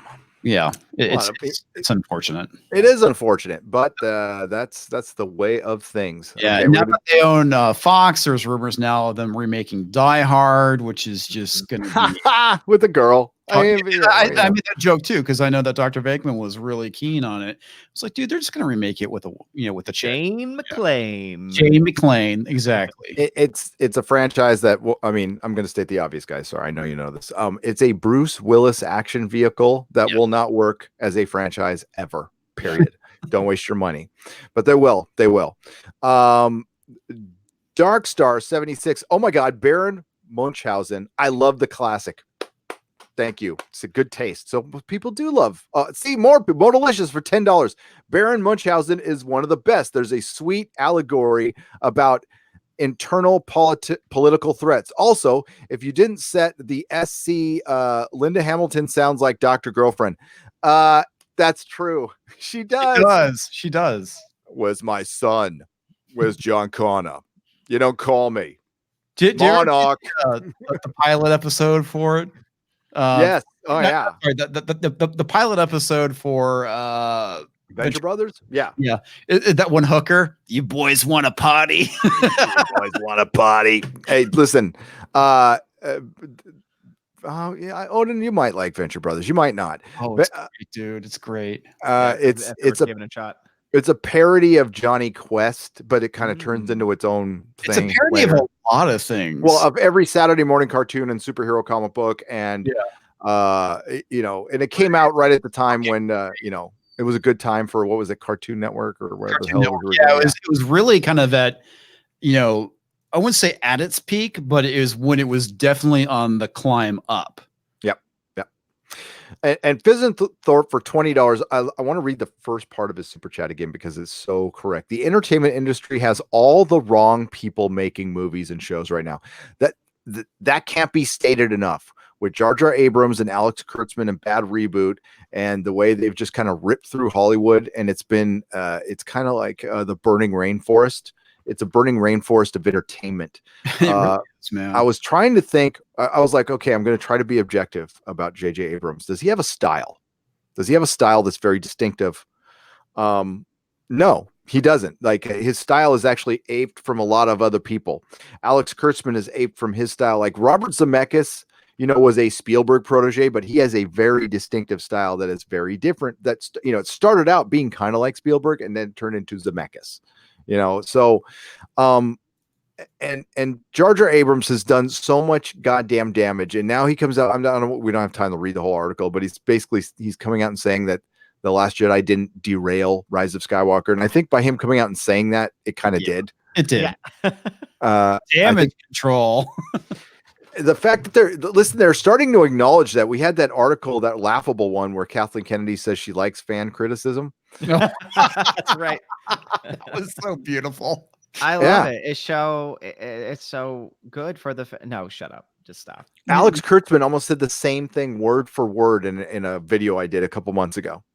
I listen to people, and like, he admitted that he like changes gears and like changes his writing based on criticism. I mean, I hope he's not listening to me because I don't offer any ideas other than quit, please. I wish he'd listen to that one, but yeah, I think it's kind of laughable. I don't know if you guys heard that or not, but No, I haven't. Yeah. Odin, you're the expert. I'm going to put you on the spot. Oh boy. What's Rise of Skywalker going to make? At this point in time, there was an article recently, actually, that said it could potentially do Dark Knight levels. And those that don't remember that, that means it'll make roughly $1 billion, which, if that is indeed the case, is in my opinion, a failure. It's not flopping, right? It's not going to lose money, but I would say my guess right now is between 850 and 1.1 billion at this point. If it makes under $1 billion, it's a failure. Yeah. I would even say if it makes close to $1 billion, it's a failure. Yeah. What did Force Awakens make? Force Awakens made over $2 billion. Last Jedi made $1.3 billion. But the interesting fact is this: every Star Wars film has made less and less money in China. Last Jedi actually made less in China than Rogue One did. Yeah. My prediction on that is, for sure, it's not going to make Force Awakens money. Yeah. And again, I'm going to say I'm willing to take this as me being wrong. So it's a good possibility this will happen. I don't think it's going to break $1 billion. There's a good chance, because normally they can rely on the China audience. Normally, like for all their films, they've done very well in China and overseas, and they've been able to saturate that market. And I honestly think that Disney's been making some deals with China to get their films in over other films, because China only allows so many Western films in a year. Right. Guess what the vast majority of those films are going to be? Disney releases. Yeah. So I would say, because they don't show up for Star Wars films normally, that this might be the case where they finally don't crack that money, because they're going to do okay North America, but if they don't have China, they got nothing. So yeah. Wouldn't it be weird if they mysteriously do good in China this year? I'd call shenanigans. Yeah, especially after them being caught, with the SEC filing. of faking money and profits. If that happens, it's like, okay, let's dive into the financials between you and China because something's not quite right here. Well, and that's the other thing too, is that ghost screenings is pretty big in China. And it happened with Hitman 3, and you can actually Google ghost screenings and see that's really where a lot of people talk about these things is it's actually happening in China. So yeah. Ichibaka on Twitter and Data Racer are both on this, and one of them, they're both great. Okay, follow them on Twitter, please. I think it was Ichibaka pointed that out with when we were talking about cooking the books and stuff, and he pointed out that there was some skullduggery going on with the Chinese box office. I think it was what you were talking about, and there was an article on it like 4 years ago. Go search it out because it really got like nobody talked about it again, and it's like that's a potential huge scandal, considering what's going on in China right now. So Dark Ray, we're gonna end with Dark Ray. So that's basically how I feel. I think we can kind of call it a show right now. I'm just kidding. What are your thoughts on what are your thoughts on Dark Ray Odin? Do you give a crap about any of the theories? Do you care if she's a clone? Or do you think this whole thing is a vision? Do you think it's stupid? Do you think it's all true, none of it true? What do you think? Gary, this is the most important story in Star Wars history. I mean, right. When her lightsaber folds down, like not just pops out, but folds down, and her arm moves because she isn't strong enough to hold it. Now, I'm talking about Daisy Ridley, of course, not Rey, because Rey will be strong enough to hold that lightsaber. But Rey, I mean, obviously Daisy Ridley isn't. She needs to do a little working out, I would say. Get to the gym, girl. You got this. Pilates. But oh my goodness, this is the most important story ever. And I'm so excited. You have no idea. I think that Dark Ray is going to be the future of everything. I think that Reylo is going to go to the dark side, and I'm excited. And I'm going to, there's a bad joke right there. I just held back on. I'm just holding back on that one. Use your imagination. But Derp Ray or Darth Karen, whatever you want to call her. I love the whole Derp Ray thing, man. That was brilliant. I'm going to steal that, by the way. All yours. That's for public use, just like MCU and Herminator. It's all for public use. It's okay. So what do you? That was very good, Odin, by the way. Thank you very much. That was so amazing. that was I didn't think I could hold it. But good unlike Rey in that trailer, I can hold my lightsabers. Yes. Comix Division, what are your thoughts on Dark Ray? I think it is nothing more than a cheap gimmick to try and put butts in seats. I called it. No. And I made a video about the trailer, and I'm going to say the exact same thing here. And I said it was going to be a vision. It's going to be a cheap throwaway scene that has absolutely zero importance to the film. The sole existence, like I said, is to get people to try and get them interested in the actual film and put butts in seats. And then there was the article from Esquire that came out, which really kind of confirms all this. It's bullshit. Yeah. I agree. I just, if it was, do you want to talk a little bit about the spoiler? Sure. Odin. Okay. So spoiler warning, if you care about being spoiled for The Last Jedi, this is if you're one of the 5 people out there that care. Yeah. There's a spoiler warning. So why don't you fill us in on so this is something that came out on Reddit earlier today that I saw. And so obviously take it with a grain of salt. It has to be true. It's on Reddit, so take it with a grain of salt. But it's under the subreddit Star Wars Leaks. And it's got, last time I checked, 305 upvotes. Let's see. Let me refresh and see. 491. Legit. 491 upvotes now. So this is like a very reliable source. 5 hours ago. So they say that the beginning of the film is going to be a flashback to a young Luke and Leia, where Leia is going to be trained by Luke, but the training is going to have to be stopped because Leia finds out she's pregnant. Then it jumps forward to where Leia is now looking over as a mentor for Rey. And that's going to be the beginning of the film. Isn't that exciting? Wow. That's so exciting. And Luke's the father, right? Of course. Of course. Because it's 2019. It's okay. Yeah. So when you told me that, my first reaction was, well, if you started the movie series with that, that might have been kind of interesting. That would have actually given us some background on the character. But see, J.J. Abrams, and listen, there's a lot of Star Wars fans who are new to J.J. Abrams. The only J.J. Abrams you know is The Force Awakens. Right. This is his mystery box bullshit. And the thing is Rianne Johnson didn't pick up the mystery box, and you know he hates them for it. I don't care what they say publicly. I even see people within our group go, hey, JJ said it didn't derail it, so that's it. They're lying to you. God damn it. Their lips are moving, they're lying. If you want to believe it, that's cool. But so he basically what he wanted to do was lay down the mystery box and have somebody else figure it out. And he thought he was out. He thought he was done. I was like, and they had to bring him back so he could save his own legacy.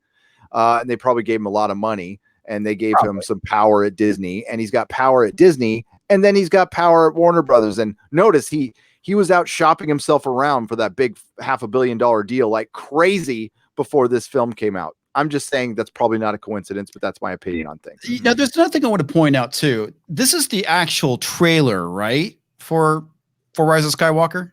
No, this was footage from D23 that's probably going to be from a larger trailer later, I'm guessing. That's just a guess. That was the thing. I'm like, what the hell, dude? The thing I find rather suspicious about all this, and you guys can correct me if I'm wrong, I don't remember when the trailers for The Force Awakens as well as The Last Jedi came out, but I want to say it was definitely by now, and we still have not seen a full trailer, and I do find that very suspicious that this has not come out yet. Because I mean, again, I have not. Has there been reshoots? There's been reshoots, right? Did I hear reshoots? There's always reshoots these days, though, so you can never really tell. I have no idea. I haven't been paying attention because I really don't give a shit. Yeah, I don't either.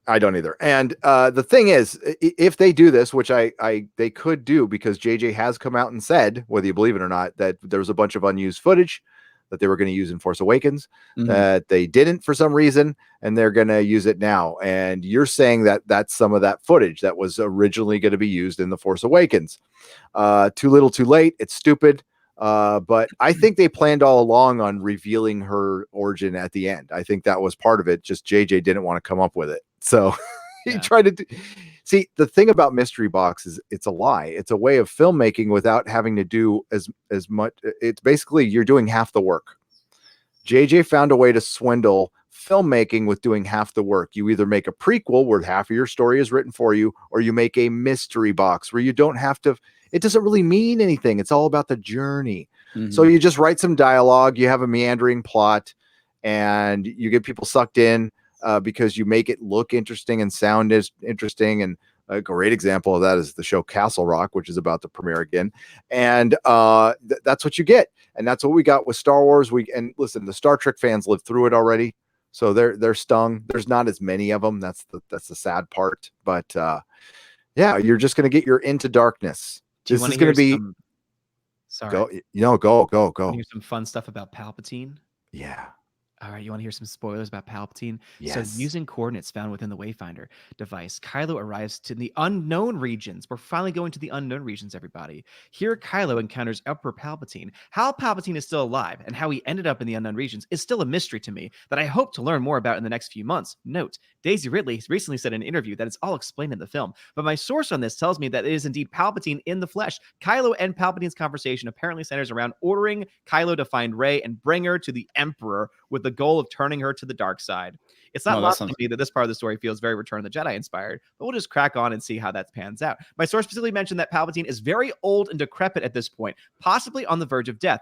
A little bit of Googling reveals that Palpatine is thought to have been born around 84 before the Battle of Yavin, making him in the neighborhood of 113 years old by the time of the rise of Soywalker. His goal is luring Kylo to him and converting Rey to the darkness, is more or less to have Rey and Kylo inherit his new empire and for them to rule it together. In order to facilitate bringing about this new empire, Palpatine has spent his 30 years creating a fleet of Death Star destroyers. Yeah. So that's what we saw in my video too. I know that was a rumor that's been going around for a while, and I think it's pretty much fucking confirmed in that trailer that we got, or teaser. Well, I think the poster confirms the spoiler that John F. Trent put in Bounding in the Comics, where there's some fight at the end. Flash Force bullshit. Yeah, and and it's gonna be what, 3 hours long, and maybe they're gonna do Force Vision time travel. The fact that they might try to end game this wouldn't surprise me because JJ likes to copy things. I alluded to this in the beginning of the podcast. So Star Trek fans went through this. Remember Inception? Remember Chris Nolan? You know, he's a very popular director because he's a good director. He's one of the last great ones. Remember when Inception came out? Everybody's poster had to look like Inception. So J.J. Abrams tried to make an Inception-like Star Trek down to the Inception-like poster when everybody was copying it.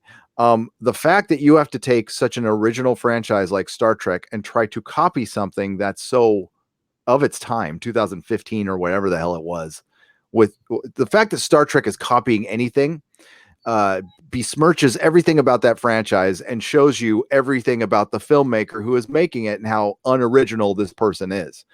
This person is now in charge of ending the Skywalker saga, which is so tagged on in BS, by the way. There's been no Skywalkers in the Skywalker saga. Basically.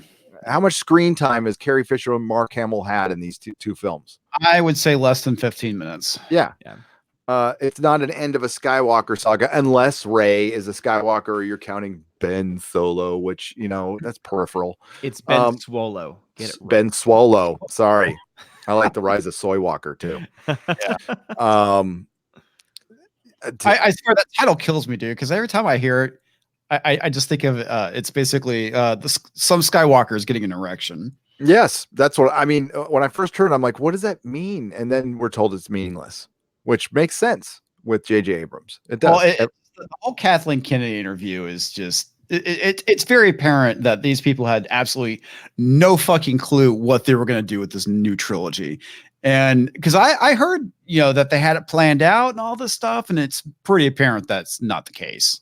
I'm wondering, and this is just a thought. Yeah, okay, so Iron Man, when Jon Favreau and Ike Perlmutter and Kevin Feige and all those people were making Iron Man, there was a lot of people behind the scenes, Joss Whedon, Edgar Wright, and they were mapping this thing out, but they made Iron Man up as they went. They didn't have a finished script. So I'm wondering if they just, hey, they did it with Iron Man, we could do it with Star Wars. You know, the thing is, you're missing very talented people and this group of very passionate people. See, the MCU had its origins outside of Disney. Yes. It was a group of very talented fans who you may not agree with anymore because some of them have gone crazy since 2016 or just exposed their craziness. I'll just say that. But it started genuine. Like there's no way that'll ever start again. And you know, it dumbfounds me when I see other people just buying into this stuff and being excited about Star Wars. And I'm like, you know, this is how they've made so much money. And, you know, I guess I'm in the minority again. You know, I feel like sometimes we are, and then I get encouraged by seeing the fandom menace. Well, I think the other too is that, you know, that trailer or that teaser trailer was designed to try and get you excited. I mean, that's the whole point of a trailer, right? Is to get you interested in seeing the movie. And the thing I thought was so hilarious about it, I would say what 3/4 of that trailer or that teaser was not footage from the film. The majority of that was from the prequels and the original trilogy. Mm-hmm. Yep. And then we got like about a minute, roughly a minute, less than a minute of footage from the movie. Mm-hmm. And it's like, whatever. Yep. It's you're either hiding the fact that this is terrible, which I think is what they're doing. They're trying to hide the fact that this movie is going to suck balls. Yeah. Now, Gary, I know that you want to wrap things up, but do you want to hear how this movie ends? I do. I do. Oh, so for anyone that doesn't want to know how the movie's going to end, if these rumors are indeed true, if these spoilers are indeed true, so Palpatine is defeated by Rey and the Force ghost of Luke and Leia. Jesus. So Leia is going to die. Of course, man. We all knew they. Not yes. Han Solo. We're not going to get a Force Ghost Han Solo, and they're not going to Not go according fully. to this. Ben Perfect. gets killed. Ben Solo gets killed by the Emperor, according to this, during the battle. And then he isn't killed right away, but apparently around the time the Emperor dies is when one of his ships gets destroyed. And then the very end is where you have Rey putting together all of the different parts of all the different lightsabers, so like Luke's lightsaber, etc., and making her own, where it'll have a golden hue. Of course. She buries the other pieces, and then she looks off into the sunset on Tatooine. On And Tatooine. And so are they gonna start it with her constructing a lightsaber or end it? It looks like she's finally constructing her own at the end. Biggest mistake George Lucas ever made. And they added this into the radio drama in Return of the Jedi. Luke is constructing his lightsaber. Yes. And I never understood why he cut that scene out. Because that was the point where you became a Jedi. When you make your own lightsaber, that's like you pass the test, you done. At least that's the way they were saying it back then. They could have wrecked it 75 times tonight, and I don't care. But that sounds terrible. We got a few super chats to get to, but that sounds very Harry Potter. I'm surprised Sirius Black and James and Lily Potter will come down and fix the Horcrux, and and his big giant spider, and and his motorcycle. I would say the only thing that would make this movie complete is if you have Voldemort showing up and just doing his weird Harry Potter. The laugh he does. Harry Potter. Oh my God. People hate the most at the end, but I love is when Voldemort tries to give Draco a hug and it's all awkward. I love that. Your family now. Boy, let me suck the life out of you. Listen, I like Harry Potter. I do. Listen. J.K. Rowling's weird. She's another one who's going. Yeah, she actually wrote. Everyone's gay now. I think somebody possessed her the entire time. We got a $5 super chat retracted message. Sorry. Great Jedi for $5. Hey guys, great content as usual. Why are Marvel Studios adapting horrible modern comics when they have hundreds of classic stories to work from? Because Jedi, Disney owns it. That's exactly it. And listen, I think it actually does get down to IP. I bring this up a lot. And the reason I bring it up a lot is because I used to be friends with an intellectual property lawyer. And there's a lot of obvious stuff out there. And there's a lot of muddy waters with intellectual property. And there might be some creator rights, like the guy who still owns Howard the Duck, giving permission for them to use it. And they don't want to pay residuals. So they just use their own characters because none of this makes sense. They just bypassed decades of great stories, great events that they can use. The Contest of Champions. I mean, and to get to modern, freaking all new, all different. And it's clear that they were fast tracking towards this. So yes, we were fooled. We were fooled by Kevin Feige. Mm-hmm. Darkstar 76, $2. Hey Odin, Munchausen is on Prime or Vudu for $3. Ooh, and thank you. Scarnack 1 for $2, and then he follows up with $5. I'm calling it now. J.J. Abrams' new Superman will have Lex Luthor create kryptonite. You're spot on. And go read his Superman script. J.J. Abrams has a Superman script, and it's freaking terrible. Chris Stanley for $10. Sky who? Sky what? LOL. Yes.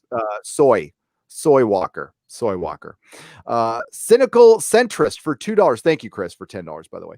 Because of Solo movie, Han could be anyone. Yes, he could be. Yes, thanks to that. They really wanted that to work, Cynical. They did. They wanted to remake. They're still going to remake the trilogy. Don't get me wrong. No, I agree with you. I think they will. And I think they'll use. Well, they better hurry. Sebastian Stan's getting kind of old.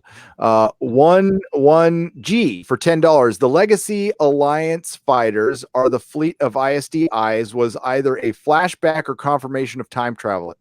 Either that, or they're ripping off the EU now with the Katana fleet. And you would know more than Comix Division, but ripping off the EU, J.J. Abrams ripping something off would be his modus operandi. That and Disney has been doing it too. Ever since they declared the EU non-canon, they've been slowly going and appropriating things from it.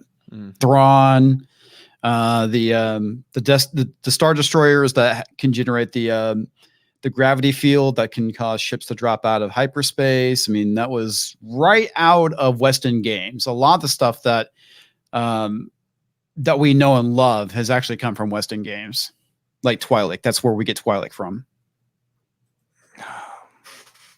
Frickin' thieves. And like they couldn't even have done it right if they would have just adapted some EU stuff straight up. But we're going to be getting stuff in The Mandalorian and maybe even in The Rise of Skywalker that come from novels that were prior to the films now, right? Some of the Chuck Wendig stuff, which was awful, by the way. Yes.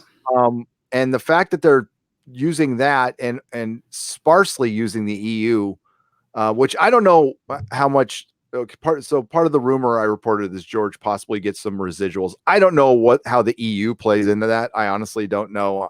I think just the way it was brought to me, the residuals are from OG characters within like films, and I think that's how it affects and the parks. And I still think it makes logical sense considering some of the illogical decisions by Disney. Will be nice about that. Call it illogical.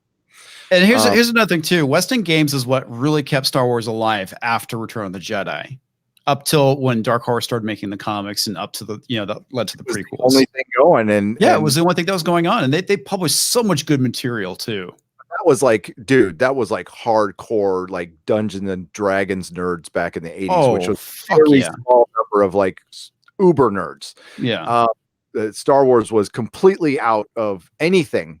People remembered it. They bought it on VHS. They liked it. And everybody kind of thought it was done. I did. And then, of course, the Thrawn trilogy came out, Timothy Zahn's books, and that got it all going. Thanks for sharing that. But you are wrenched, right, Odin? Yes. I can't tell in StreamYard. Okay, good. All right. We're going to wrap it up there. Thank you, everybody. It's been a great show tonight. We didn't even get to everything we wanted to cover, but there's always next week. There are some more super chats. I didn't know if you wanted to get them all or not. Are there new ones? There are new ones. There are new ones. There are. Thank you for pointing that out. So once I'm done with these, then Odin can plug his channel. The Grand Inquisitor for $5. Hail, Gary. Rey in Spanish means king, so I guess she's really a guy. I also sent you an email with some Star Wars memes. Hail to the Phantom Menace. I will check it out, Grand Inquisitor, and I will use them on the Nooner. How does that sound? I love memes. Send me all the memes, please. I love it, and I'll put them on the show. And send me insider information. Send me anything. Gary at nerdrotic.com. Thank you, Grand Inquisitor. It's good to see you. Did you change your avatar there? Modalicious, $2. Brightburn. What Lex Luthor thought Superman grew up doing. Brightburn, what Lex Luthor's thought Superman grew up doing. Yes, that was actually one of the best things they've ever done with the Lex Luthor character, is making him see himself as a hero and that's how he saw Superman. I thought that was one of the, instead of him just, back in the 50s, he was just an evil genius. Jared Lors for $3.99. By the way, well, it was an evolution started by John Byrne and many other people. Rogue One had trailer scenes that weren't in the film, says Jared Lors for $3.99. Yes. And like storming a beach. Did Spider-Man Far From Home, did the restaurant robbery scene happen in the movie? I can't remember. I think they cut it. Yeah, I don't remember. Yeah, that happens all the time. But it's really bad in Rogue One because I rebel. Oh God, yeah, Jesus. Yeah, that was terrible. Nina Fabiano for $5 says she's got to catch them all. Yeah. But what are you catching, Nina? It depends on what you're catching. If you're not catching STD, you're good. You don't want to catch STD. She's catching Pikachu. Oh, that was good. All right. So, Odin, plug your channel. You can find me over at Odin's movie blog. Yes, I do have a movie blog. Fun fact. It's literally just the YouTube channel. But Gary, thank you so much for having me on. It's been a blast. I always love talking with you. And I always love learning more about comics because I've never read a whole lot of comics in my life. With ADD, I just have not had the time or the attention span for it. And so I always feel like I get my daily dose whenever I watch your channel. So thank you for having me on. Oh, of course. And thanks for coming on. And we're going to have you on as a regular and more people from Geeks and Gamers. And God damn it, I should have sent the link to Jeremy. Jeremy, I'm sorry. Fuck. He's probably, well, actually, no, he's in the Panhandle, so he doesn't have to worry about the hurricane. But oh, that's right. There's a hurricane coming. Yeah, and it's going to mess with Galaxy's Edge. Yeah, that's too bad. Also, yeah, so you'll be joining us in the future, and that is great. And and I love Odin's movie blog. I watch all of his videos when they drop. And listen, I watch most of the Phantom Menace. I'm not lying when I say I watch all your videos. I watch your live streams. I'll probably watch one later tonight, and I think it's great. It's the most entertaining thing out there. So you guys keep up the great work. Comix Division. Plug your channel, my friend. Yo. Okay, so I just dropped a link in the chat. So if you would be so kind as to head over and sub to my channel if you like my insights and just kind of general ramblings. I have a lot of stuff in mind. I've set a personal goal. It's a very lofty goal. I probably won't attain it. I'm going to try and hit 5,000 subscribers by the end of the year, which means I have to put out more content. So that's one thing I'm working on. I'm not going to be able to get daily content like a lot of people because of the full-time job, and I need to sleep. One of the things I am going to start doing is doing like a weekly roundup where I talk about a lot of the things I want to talk about that doesn't normally make it into a video. And my last video kind of inspired me to talk about a little bit about storytelling and the hero's journey and structure, stuff like that. So I want to talk about the whole thing as I described it. Man climbs up a tree, throw rocks at him, and then get him gracefully down. That's a really good way of kind of summing up the 3-act structure of storytelling. So there's some stuff I want to talk about with that. I've been seeing a lot of stuff on Twitter talking about the whole thing with Rey being a Mary Sue, and people are like, no, she's not. And it's like, I started thinking, it's like, I want to respond to these people saying, defend your point. If she's not a Mary Sue, defend it. So I want to start a new thing where I just talk about characters. Are they a Mary Sue? Are they not? And basically using storytelling structure and what we want to see out of entertainment to prove what these characters are or are not. And then once Halloween rolls around is where I'm going to start doing you're talking about how much I hate Blumhouse horror films and whatnot. So all the stuff I've talked about previously, I'm going to get to. I'm going to start putting things on a calendar to figure out when I'm going to be able to make this stuff. So I have a lot of content I want to make. That's good. You're all inspired and everything. That's great. I am. That is great. Yes. So I have another channel. It's called Nerdrotic Live, and that's where I put a lot of the live streams that don't stay on this one. I'll probably keep this one up. I'm just going to keep this one up here, which is fine. But you can also find all of my live streams. I'm very late on this, so I'll get caught up over the weekend on nerdrotic.com. And you could listen to them as podcasts on iTunes, Player FM, or on the website itself. I also have a Patreon with some new tiers. I'm again behind on this, but on Patreon, you're going to get a weekly show. Usually it's going to be, I didn't do it this week because I've been busy, but before I go live, you get like a hour of me just prepping for the show and us talking, and that way we can just interact. Also, there's tiers to where you can come on this show. So this show in the future will have patrons on talking about a subject, whatever they want to talk about, but whatever. As long as it's not politics. And that is fine. But it can be about politics being within our entertainment and how much it bugs them. That's fine. That's okay. But there's Nerdrotic Live. So you want to check that out, nerdrotic.com, and the Patreon. Thank you very much for everybody who supports. Thank you all for the super chats. It allows me to make content every day and have like the best job in the world. It really is the best job I've ever had. And I love interacting with you guys. And Art Thebert, thank you so much for coming in. God dang, the Art Thebert. We've had some stars in here.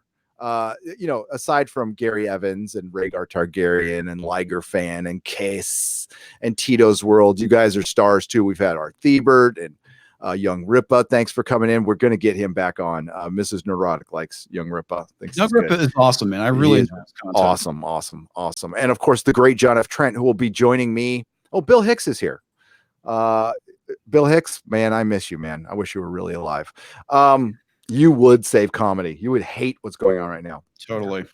But John F. Trent and I will be covering Titans. Titans premieres next week.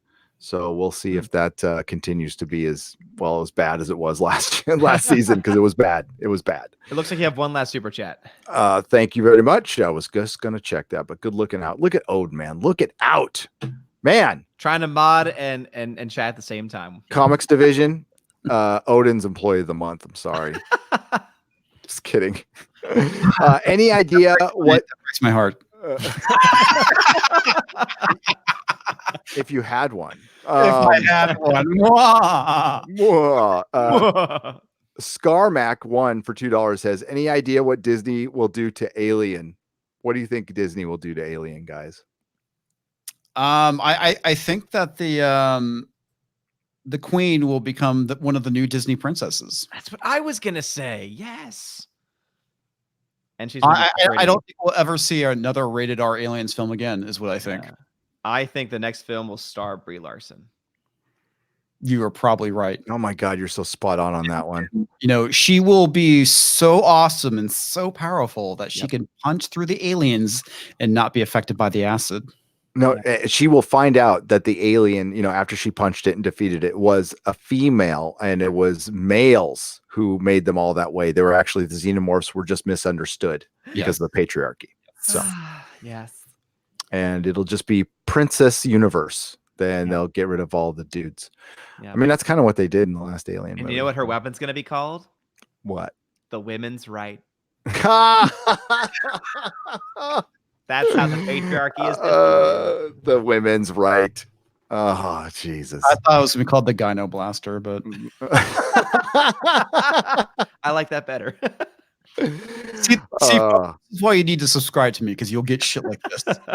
Only there, folks. Only there. So I'm working on. Are you guys? Before we go, are you guys working on a video? And you guys working on anything? I do. I have my weekly roundup, which will probably be coming out on either Sunday or Monday, and I have a lot of stuff to talk about. There's a lot of fun Captain Marvel news and some stuff about Brie Larson picking up Thor's hammer, which is yep.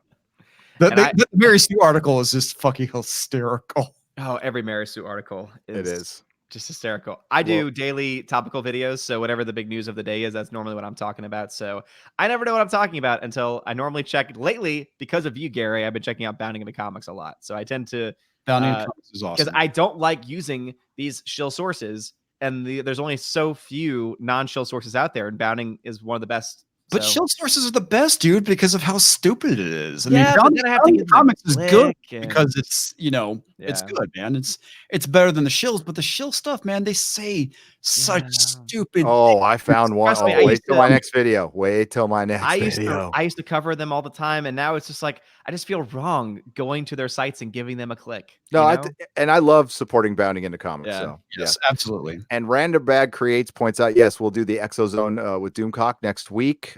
This Sunday, the Inquisition is on Doomcock's channel, 6 p.m. Pacific time. So join us for that. Christy, thank you for putting in the links. Mark Lazerth, Chris Persia, DJ D Show, Cinema Queen. Who else? What other mods we had here? Odin's Movie Blog. I don't want to be missing any mods. I love you guys. I love you guys. Thank you for doing all the hard work. So we're going to end it there. Everybody have a great evening. Go to nerdrotic.com for my live stream schedule. And remember, not all who wander are lost.